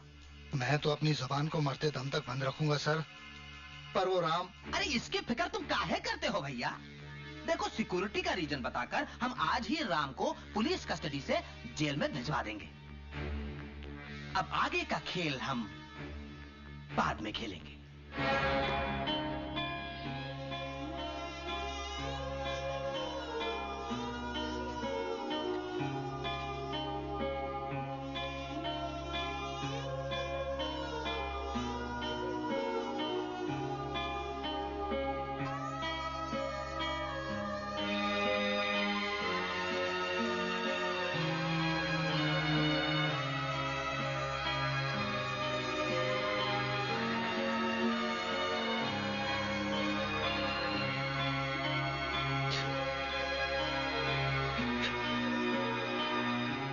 जेल की इन चार दीवारियों में सिर्फ बेगुनाह ही रोते हैं, मगर कानून न तो उनके आंसू देख सकता है, न उनकी सिसकियां सुन सकता है। मेरा नाम प्रोफेसर निजामुद्दीन आजाद हुआ करता था, मगर अब मैं कैदी नंबर 92 हूं। पहले मैं भारत एटॉमिक एनर्जी में साइंटिस्ट हुआ करता था, मगर अब इस मुल्क का गद्दार हूं। आजाद साहब, आप गद्दार? हाँ, यही इल्जाम लगाया है मुझ पर। कहते हैं कि मिसाइल का फार्मूला मैंने विदेशियों के हाथ भेज डाला। मेरे माथे पर नमाज का ये निशान भी मुझे बेगुनाह साबित न कर सका। मेरा ईमान भी मुझे इस सजा से नहीं बचा सका। रोजाना 5 वक्त खुदा को सजदा किया करता था, मगर गुनाह को कबूल करवाने के लिए कानून के उन ठेकेदारों ने मुझे इतना मारा कि मेरे दोनों पांव की नसें सूख गईं। और शायद मेरे किए हुए किसी गुनाह की ये सजा मिली कि मैं नमाज के लिए सजदा भी नहीं कर पाता, घुटनों से झुक भी नहीं सकता मैं। आपने खुद को गुनहगार मान लिया? राम की धरती पर रावण का राज है, और जब राज करने वाले नेता ही कहें कि मैं गुनहगार हूं, तो बेगुनाह कौन साबित करेगा मुझे? इस मुल्क में सरकार, पुलिस, अदालत, कानून सब कुछ तो उन्हीं के इशारे पर चलता है। और फिर तुम खुद ही को देख लो, तुम भी तो इस गंदी राजनीति का शिकार हो। और फिर तुम ही क्या, तुम्हारा भाई भी तो। मेरा भाई? क्या हुआ था मेरे भाई को? क्या जानते हैं आप उसके बारे में? तुम्हारे भाई ने खुदकुशी नहीं की थी, मार डाला था उस मजबूर को। मार डाला था? किसने मारा था मेरे भाई को? कानून के रखवाले इंस्पेक्टर दाना पानी ने, जैसे पिछले साल वीरता के नाम पर सरकार ने गोल्ड मेडल भी दिया था। उस रात वो चंद कांस्टेबल को लेकर यहां आया।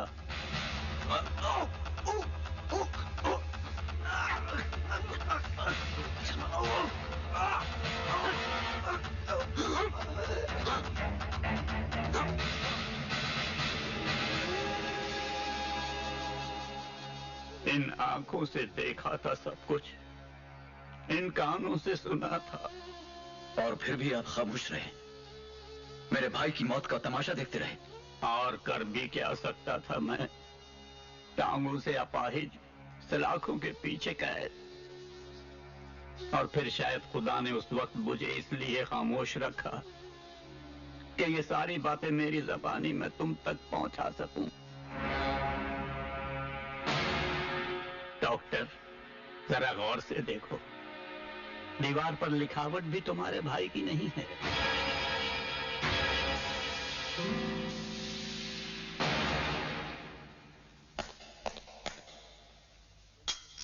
ये लीजिए साहब, जेलर साहब ने आपके लिए भेजी है।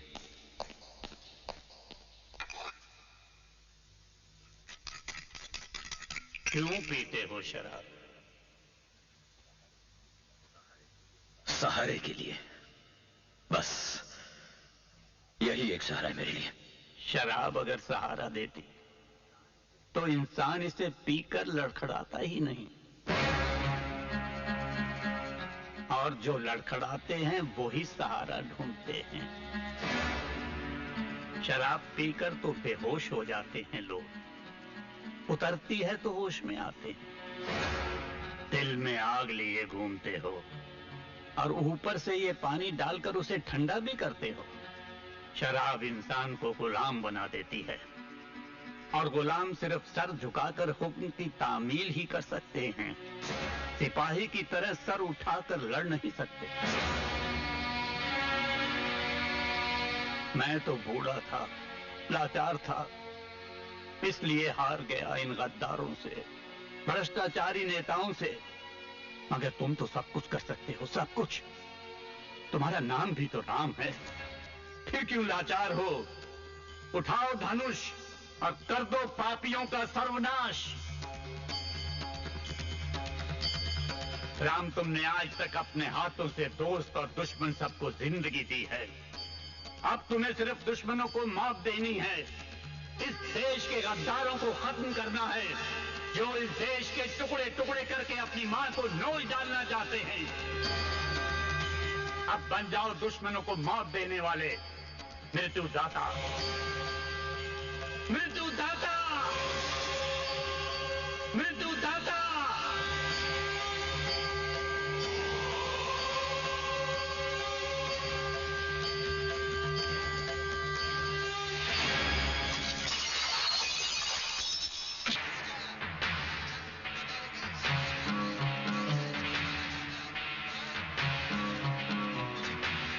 मैं बह गया था।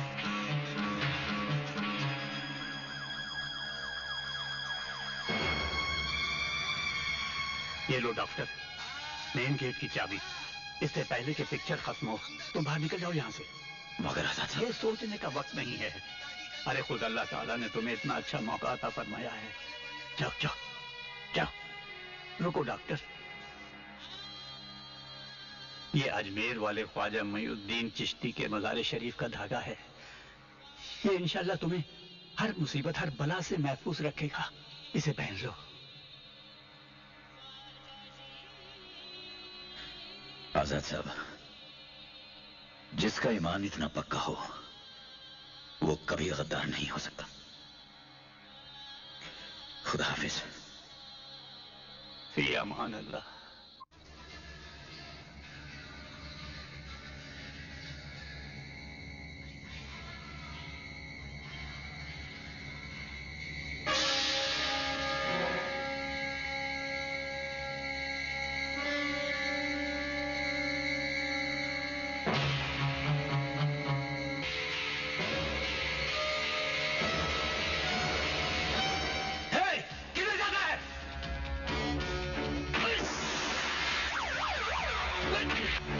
तुम यहाँ संभालो, मैं नीचे देखता हूँ।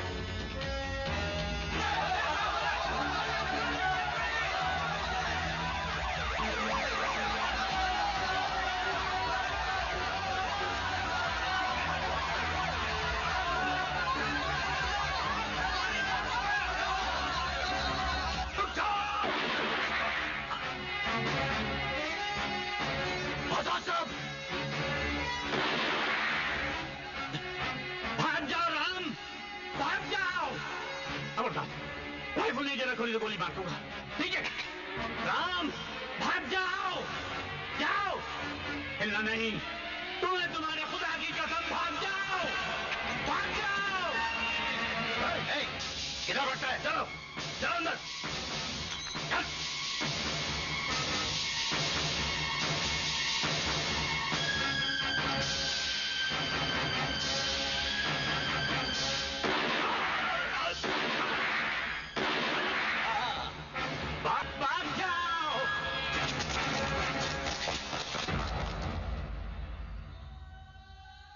या परवरदिगार, तेरा लाख लाख शुक्र है कि तूने इस गुनहगार को मौत से पहले सजदा बख्श दिया। अब तेरा ये बंदा तेरे दरबार में सर झुकाए आ रहा है। ला इलाहा इल्लल्लाह मोहम्मद रसूल अल्लाह।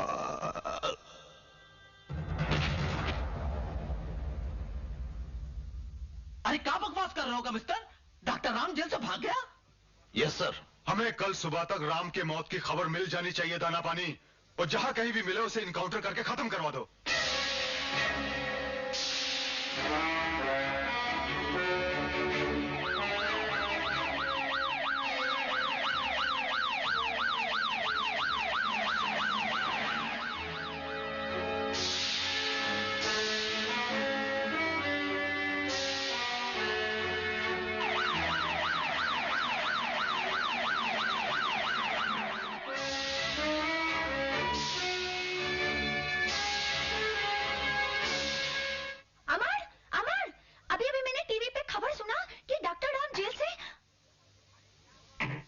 अरे क्या हुआ पद्मा रानी, तुम्हारी जबान पे ताला? डॉक्टर राम, तुम्हारी उम्र बहुत लंबी है। अभी अभी मिसेस मसरानी, मेरा मतलब है मेरी बीवी, तुम्हारी बात कर रही थी। आप लोग मुझे जानते हैं? अरे बाबा, हम तुमको कैसे भूल सकता है? नहीं, तुमने तो हमारी बीवी को मौत के मुंह में से बचाया था और ऑपरेशन का पैसा भी नहीं लिया था। अरे तुम तो हमारे लिए भगवान है, फरिश्ता है। उस वक्त हम मुसीबत में थे तो तुमने मदद की थी, अभी तुम मुसीबत में है तो हम मदद नहीं करेगा तो कौन करेगा? देखिए मिस्टर मसरानी बाबा। मसरानी, मुझे कुछ कपड़े चाहिए। अरे बाबा आओ ना, हमारे स्टूडियो के अंदर तो कपड़ों का भंडार पड़ा है। नहीं ये देखो नी, पुलिस का है, कमांडो का है, अरे बड़ी डॉक्टर का भी तो है। नहीं आपको जो मांगता है लो। नहीं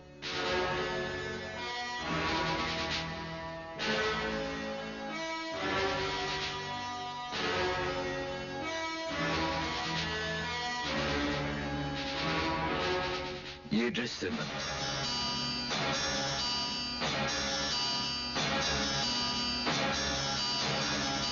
मसरानी साहब, ये कैमरा में रख लो बाबा, रख लो। शुक्रिया आपका, बहुत बहुत शुक्रिया। डॉक्टर साहब, ये पैसा भी रख लो, मुसीबत के टाइम पर काम आएगा। ये एक स्कीम है। डॉक्टर साहब सोचो मत, रख लो। हाँ बाबा रख लो, नहीं काम आएगा। तुम बहुत अच्छा आदमी है, बहुत बड़ा डॉक्टर है तुम जैसे डॉक्टरों की हमारे देश के लोगों को बहुत जरूरत है। अपना ख्याल रखना डॉक्टर। झूलेलाल तुम्हारी रक्षा करे। राम, राम रुक जाओ, मैं कहता हूं राम रुक जाओ, रुक जाओ राम।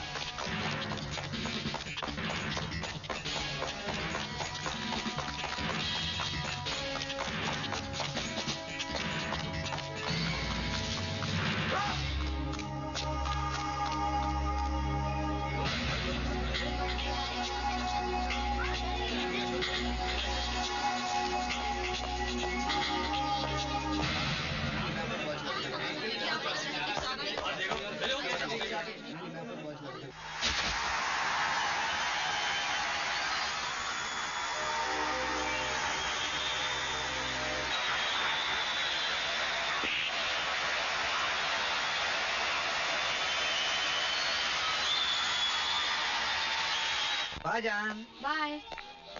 आ गया कुत्ता पॉकेट में मजे लूटने। ए थानेदार,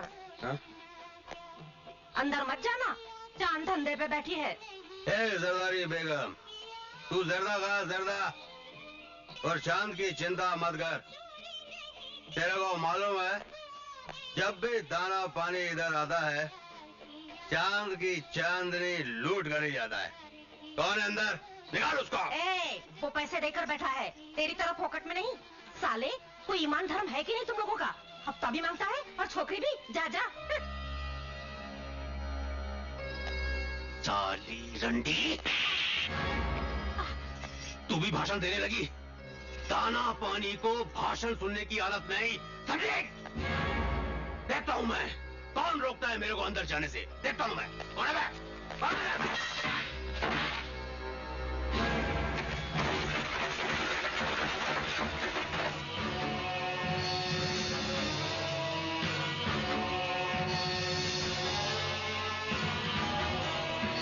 तुम?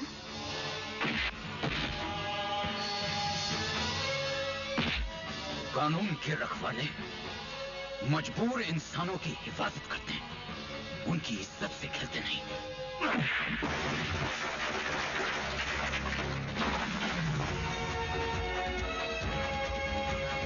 बोलो मेरे भाई को तुमने क्यों मारा?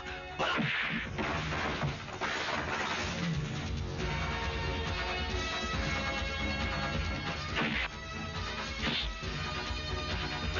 बोलो क्यों मारा था?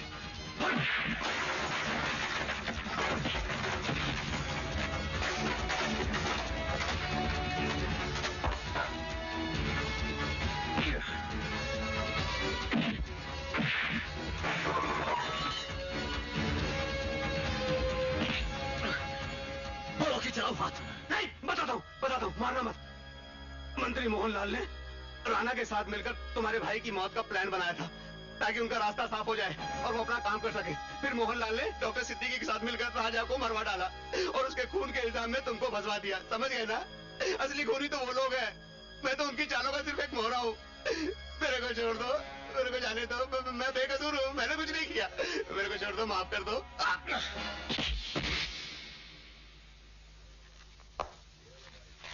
ये लो भाई, ये जो नुकसान हुआ उसके लिए।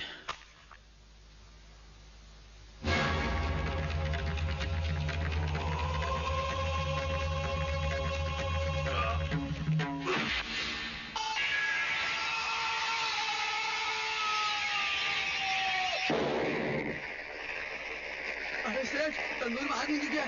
चल भाग यहाँ से, पकड़ो लगे। अबे इधर से चल भाग, चलो जल्दी कर।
मेरी बात सुनो।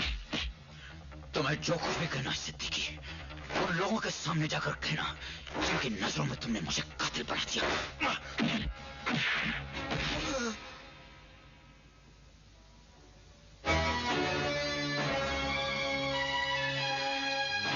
जैन साहब, यह है मेरी बेगुनाही का सबूत।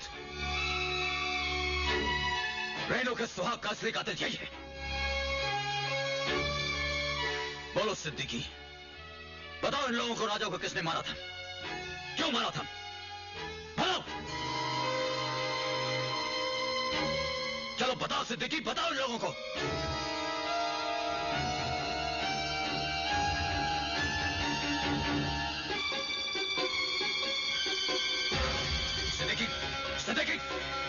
जा सिद्दीकी, रुक जा।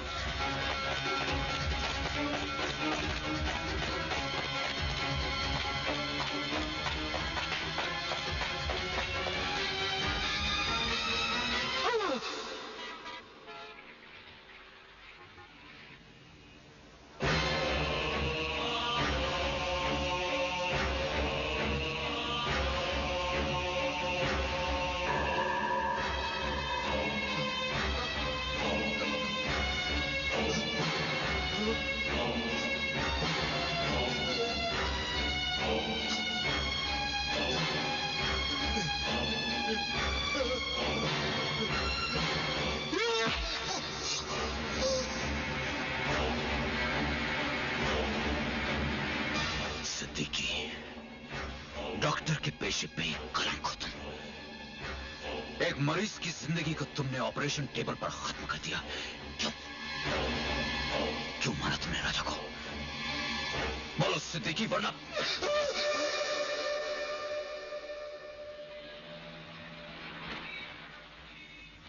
बताता हूं। मुझे माफ कर दो राम, मुझे माफ कर दो। मैं भटक गया था। राजा को मौत ने नहीं, मेरे लालच ने मारा था, मगर वो प्लान मोहनलाल का था, मेरा नहीं। वो राजा को मार के राणा को सबक सिखाकर तुम्हें बचाना चाहता था। कैसे मारा तुमने उसे? बताओ बताओ, इन लोगों को कैसे मारा? बोलो। जब तुम ऑपरेशन की खुशखबरी सुनाने बाहर गए तो मैंने ऑक्सीजन सप्लाई बंद कर दिया था। मैं सच कह रहा हूं, मुझे माफ कर दो राम, मुझे माफ कर दो प्लीज। सिद्दीकी, माफी मांगनी है तो अपने उस खुदा से मांग जिसे तुम रहीम कहते हो। शायद वो तुम्हें माफ कर दे, मगर ये राम प्रसाद तुम्हें हरगिज माफ नहीं करेगा। नहीं राम, यही है तुम्हारे गुनाहों की सजा सिद्दीकी, बस यही है सजा।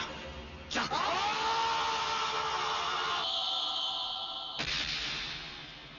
राजा को मौत ने नहीं, मेरे लालच ने मारा था, मगर प्लान मोहनलाल का था। वो राजा को मार के राणा को सबक सिखा के तुम्हें फंसाना चाहता था। कैसे मारा तुमने उसे? बताओ, इन लोगों को कैसे मारा? जब तुम ऑपरेशन की खुशखबरी सुनाने बाहर गए तो मैंने ऑक्सीजन सप्लाई बंद कर दिया था। मुझे माफ कर दो। हेलो, देख ली कैसेट? पहचान लिया अपने भाई के असली कातिल को? कौन हो तुम? मैं राम बोल रहा हूं। देखा राणा, जिस मोहनलाल के साथ मिलकर तुमने मेरे भाई को छीन लिया, आज उसी मोहनलाल ने तुम्हें सबक सिखाने के लिए तुमसे तुम्हारे भाई को छीन लिया।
मोहनलाल, बहुत बदकिस्मत होता है वो बाप जो अपने जवान और इकलौते बेटे की चिता को आग लगाता है। अरे गिरफ्तार कर लो इसको। के जेल से भागा हुआ मुजरिम है। अरे कातिल है ये, गिरफ्तार कर लो इसको। गिरफ्तार ही क्यों, गोली मार दो मुझे, खत्म कर दो मुझे सबके सामने। अगर मैं सचमुच कातिल हूं तो जिंदा चला दो मुझे।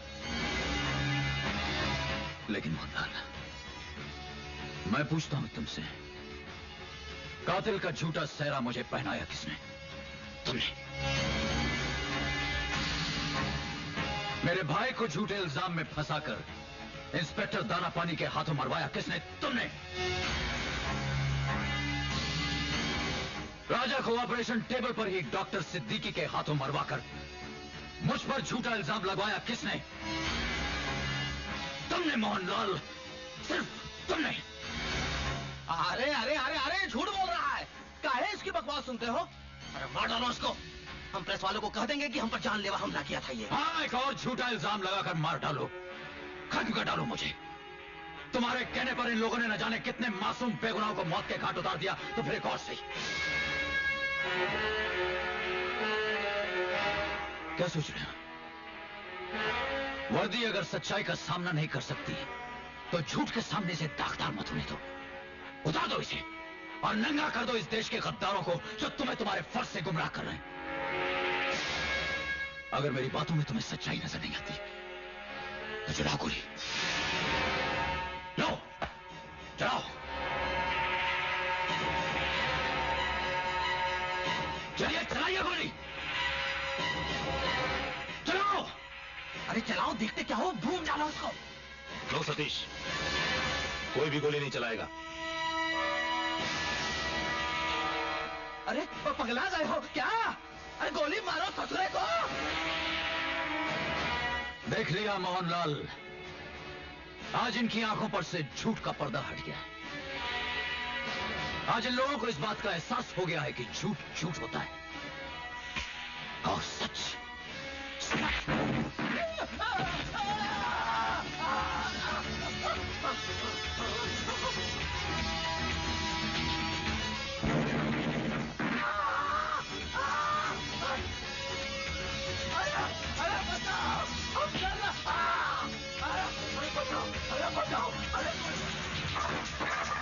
बचाओ भैया।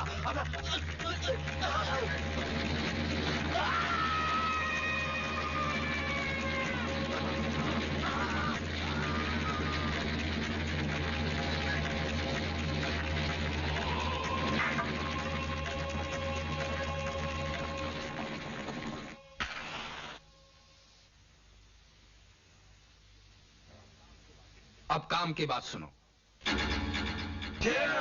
सुपरमैन घाट पावर प्रोजेक्ट। बैठिए mister John. Thank you, thank you. तो आज एग्रीमेंट साइन हो गया और कल उसे जनता के सामने हम पेश भी कर देंगे, ये कहकर कि अब हमारे राज्य के सारे गांव बिजली से जगमगा उठेंगे और ये हमारी बेवकूफ जनता इसे सुनकर खुशी के मारे पागल हो जाएगी। अरे क्या टीटी, तुम आज खुशी के दिन भी काम की बातें करते हो, हैं? कहाँ है वो हिंदुस्तानी डांसर जो हमारी एंटरटेनमेंट के लिए बुलाए हैं? लुक मिस्टर राणा, हम यहाँ हिंदुस्तानी डांसर्स को देखने नहीं आया है, हम यहाँ हिंदुस्तान को लूटने आया है। आज तो कुछ ऐसा दिखाओ कि हमारा दिल लुट जाए, अंडरस्टैंड? वैसा ही होगा मिस्टर जॉन। आज हम तुम्हें देसी और विदेशी दोनों का संगम दिखाएंगे। Really? तुम्हें भी पता चले कि हमारे हिंदुस्तानियों पर यह विदेशी डांस का पागलपन कैसा छाया हुआ है। मुझे पूरा यकीन है वो राम ही था, वो यहीं कहीं छिपा होगा। देखते ही गोली मार दो साले को। आप विश्वास रखिए टीटी साहब, मैंने जबरदस्त इंतजाम किया है। आपके कार्यक्रम में कोई गड़बड़ नहीं होगी। पुलिस राम को मीलों से सूंघ लेगी।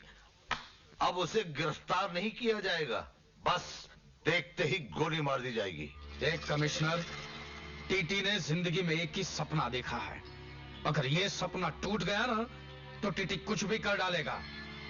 तेरी जिंदगी, तेरी नौकरी मेरे फंक्शन की कामयाबी पर निर्भर है। अगर कोई गड़बड़ हो गई ना तो अपने घर वालों से कह देना श्राद्ध के लिए पंडित से मुहूर्त निकलवा ले।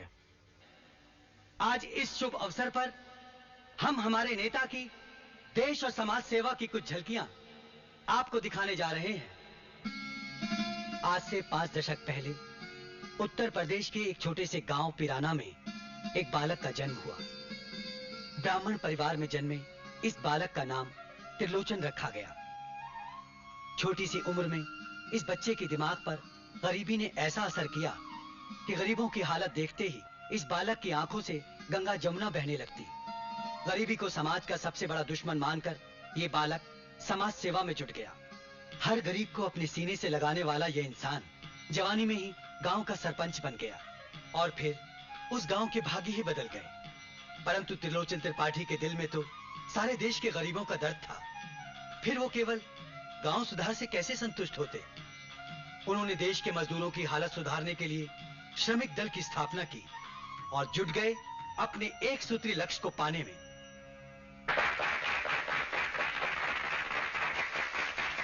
बहुत बजा ली तालियां, बहुत कर ली जय जयकार आप सब लोगों ने। राम, अरे कैसे चेंज हो गया? इन मदारियों का खेल अब खत्म हो गया है। बंद करिए। सुन ली आप लोगों ने इनकी मनगढ़ंत देश सेवा की कहानियां। अब इनके कुकर्मों की असलियत भी सुन लीजिए।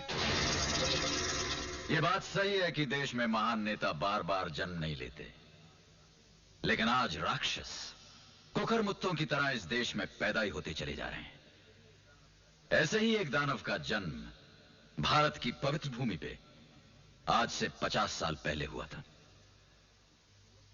ये त्रिलोचन त्रिपाठी उर्फ टीटी, और असलियत में टेरर ऑफ टेरर्स।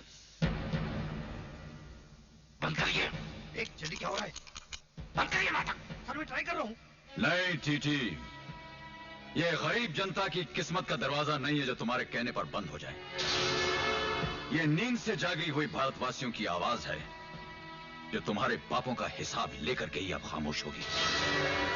इस डायरेक्ट चैनल का रिमोट अब मेरे हाथ में है। तुमने अपना नकली रूप तो इन्हें दिखा दिया है, अब मैं इन्हें तुम्हारी असलियत दिखाता हूं। पवन घाट पावर प्रोजेक्ट की परमिशन का काम बिल्कुल फाइनल हो गया है और कल उसका एग्रीमेंट साइन करने के लिए उनका मैनेजिंग डायरेक्टर मिस्टर जॉन वो भी यहां आ रहा है। मगर उसमें मेरी क्या जरूरत है? जरूरत है वहां पे बरसों से रहते हुए आदिवासियों को हटाना, और ये काम तो सिर्फ तुम ही कर सकते हो। और मुझे ये भी मालूम है कि इस काम के परसेंटेज के मामले में तुम्हारी मंत्री मोहनलाल जी के साथ पटी नहीं थी, लेकिन फिक्र मत करो, अब मेरी नए मंत्री के साथ सारी बातचीत हो गई है। आज से हर काम हम मिलकर करेंगे 50-50। यूं समझ लो कि इस देश की भोली भाली जनता को गंवार और जाहिल नेताओं के सहारे उल्लू बनाकर आसानी से लूटते रहेंगे। पवन घाट पावर प्रोजेक्ट। बैठिए मिस्टर जॉन। Thank you.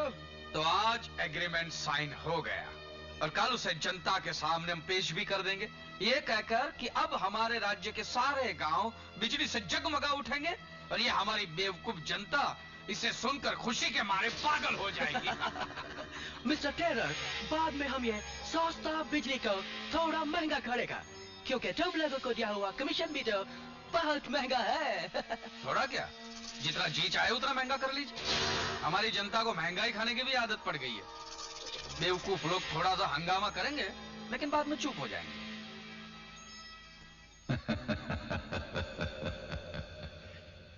बजाइए तालियां, मनाइए जश्न अपनी बर्बादी का, नारे लगाइए इस विश्वासघाती पर।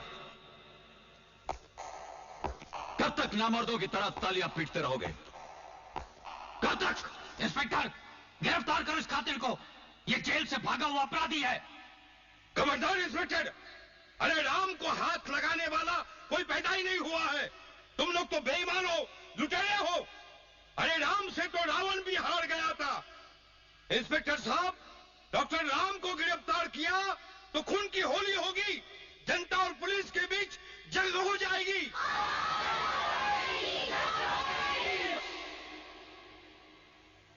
इंस्पेक्टर, रहने दो, बोलने दो बेचारे को। ये हमारी प्रिय जनता हमको अच्छी तरह से जानती है। ये हमको बदनाम करने की ऑपोजिशन की चाल है और ये उसका दलाल है। कौआ अगर काशी भी हुआ है तो भी कांव कांव ही करेगा, राम राम नहीं। तुम तो वो दलाल हो टीटी जो अपनी मां का भी सौदा करके दौलत कमाने के लिए तैयार हो सकते हो। राजनीति की बिसात पर खेलने वाले तुम वो खिलाड़ी हो जो अपनी जीत के लिए किसी भी मोहरे को कुर्बान कर सकते हो। तुम्हारे इस गंदे खेल में सिर्फ मैं ही मोहरा नहीं बना, इस देश के करोड़ों लोगों को मोहरा बनाकर तुमने अपने जाल में लपेट लिया। मैं चाहता तो उसी दिन तुम्हें उस अंग्रेज कुत्ते के साथ खत्म कर देता, मिट्टी में मिला देता तुम्हारी इस नापाक हस्ती को। लेकिन मैं इस देश की जनता के सामने तुम्हें नंगा करके उन्हीं के हाथों में सौंपना चाहता था। इसीलिए आज तक तुम जिंदा इस धरती पर बोझ बनकर बैठे हुए हो। लेकिन आज मेरा काम पूरा हो गया। आज तुम्हारा फैसला ना कानून करेगा ना अदालत। भगवान ने आज तुम्हारा फैसला इस जनता के हाथों में सौंप दिया है। आज ये लोग जान जाएंगे कि किस तरह तुम लोगों ने मिलकर इस देश को लूटा है। कानून की वर्दी को किस तरह तुम जैसे गद्दारों ने कानून का कफन बना दिया। इंसाफ के पैरों में दौलत के घुंघरू बांधकर किस तरह अदालतों में तुमने उसे देवदासियों की तरह नचाया। गरीबों की आंखों पर 2 रोटी बांधकर, उनका हाथ पकड़कर अपनी निशानी पर मोहर लगवाकर चुनाव पे चुनाव जीतते रहे। और चुनाव जीतने के बाद उसी जनता को गरीबी का गर्व देकर बिन ब्याही मां की तरह सड़क पर छोड़ दिया।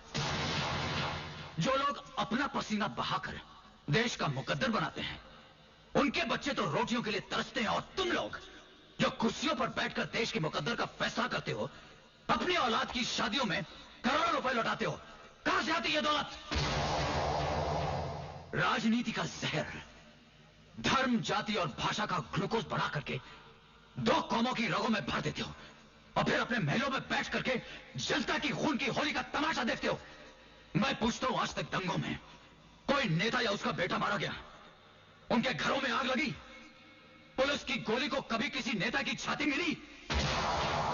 नहीं मिली। तो बस किसी गरीब मासूम बेगुनाह हिंदुस्तानी की छाती मिली। सुन रहे हैं आप लोग, या आप भी कानों में रुई ठूंस रखी है? देख रहे हैं या आज भी आपकी आंखों पर इनके जादू का चश्मा चढ़ा हुआ है? अरे जागो, जागो अपनी कुंभकर्ण की नींद से। कब तक खामोश इनके अत्याचार सहते रहोगे? एक बार गुलामी से पीछा छोड़ा था हमारे बुजुर्गों ने, तो क्या आज हम फिर गुलाम बन जाएंगे? चंद ऐसे गद्दार नेताओं के हाथों में देश की बागडोर को सौंप देंगे जिनकी गाड़ियां बुलेट प्रूफ, कपड़े दाग प्रूफ, कान साउंड प्रूफ और आंखें शर्म प्रूफ।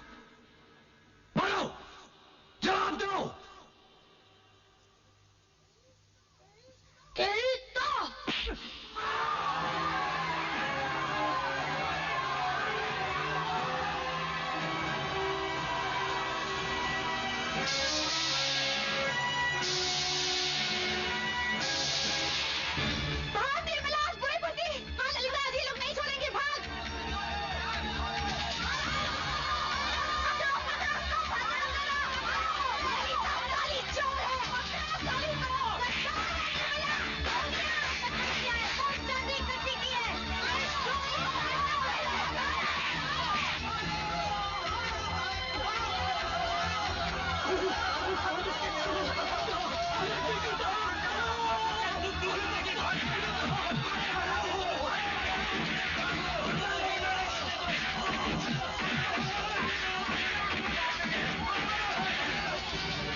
Hello hello. हाँ टीटी, जन्मदिन मुबारक हो भाई। अरे जन्मदिन का भाड़ में यार, मृत्यु दिन की तैयारी कर। मैं जो बोलता हूँ वो सुन।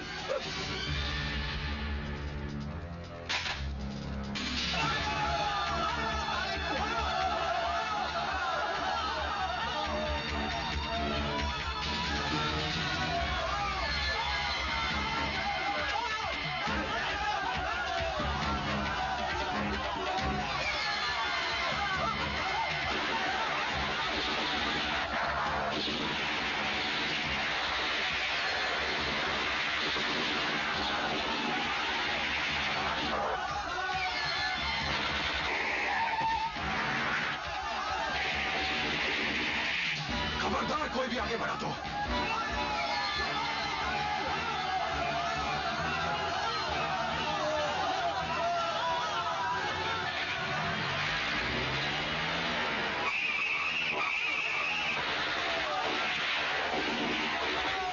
खबरदार कोई आगे बढ़ा दो, वरना इसी शमशान में मौत का तांडव खड़ा कर दूंगा मैं। बिना कफन बिना अर्थी के तुम लोगों की चिताएं जला दूंगा। राणा, तुम्हारी गोलियों का खौफ आज इस जागी हुई जनता को नहीं रोक सकता। चिता तो आज तुम लोगों की जलेगी और घी की जगह ये जनता तुम पर थूकेगी।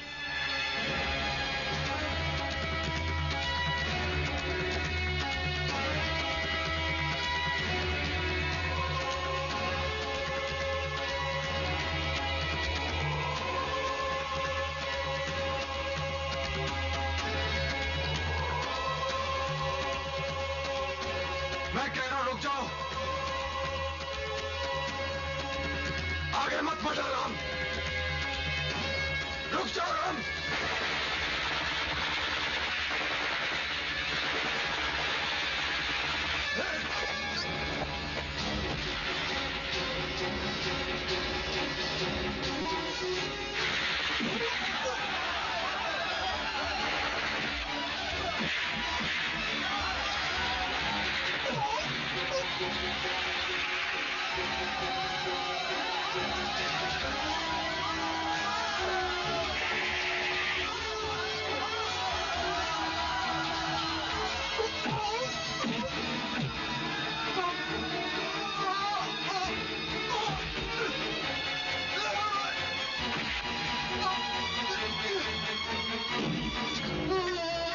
अरे क्या करता है? तेरा घोड़ी तो नीचे गिरा हुआ है।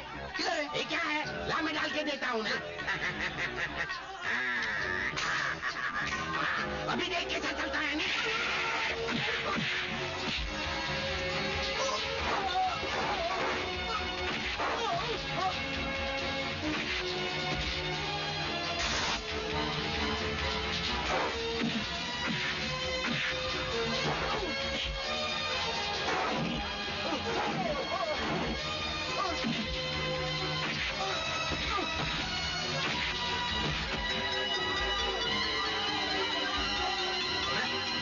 टीटी?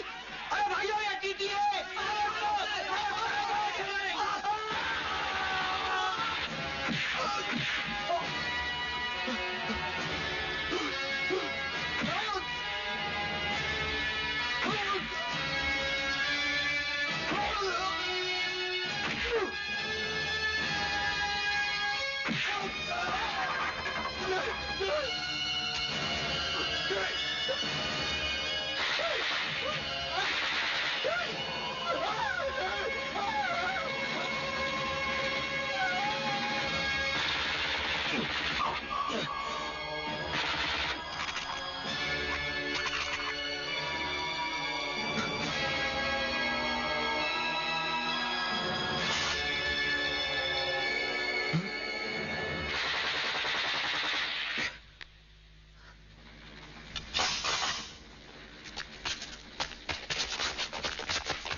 तुम जैसे नेता इस देश में पैदा नहीं होते, क्यों?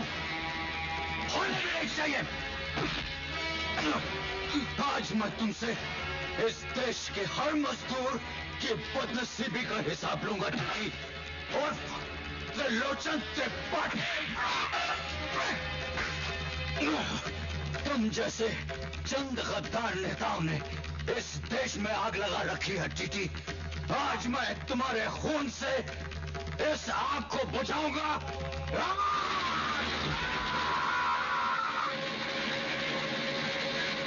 राम, अरे देखते क्या हो सब लोग। चलो डॉक्टर साहब को हॉस्पिटल ले चलो। नहीं मसरानी, बस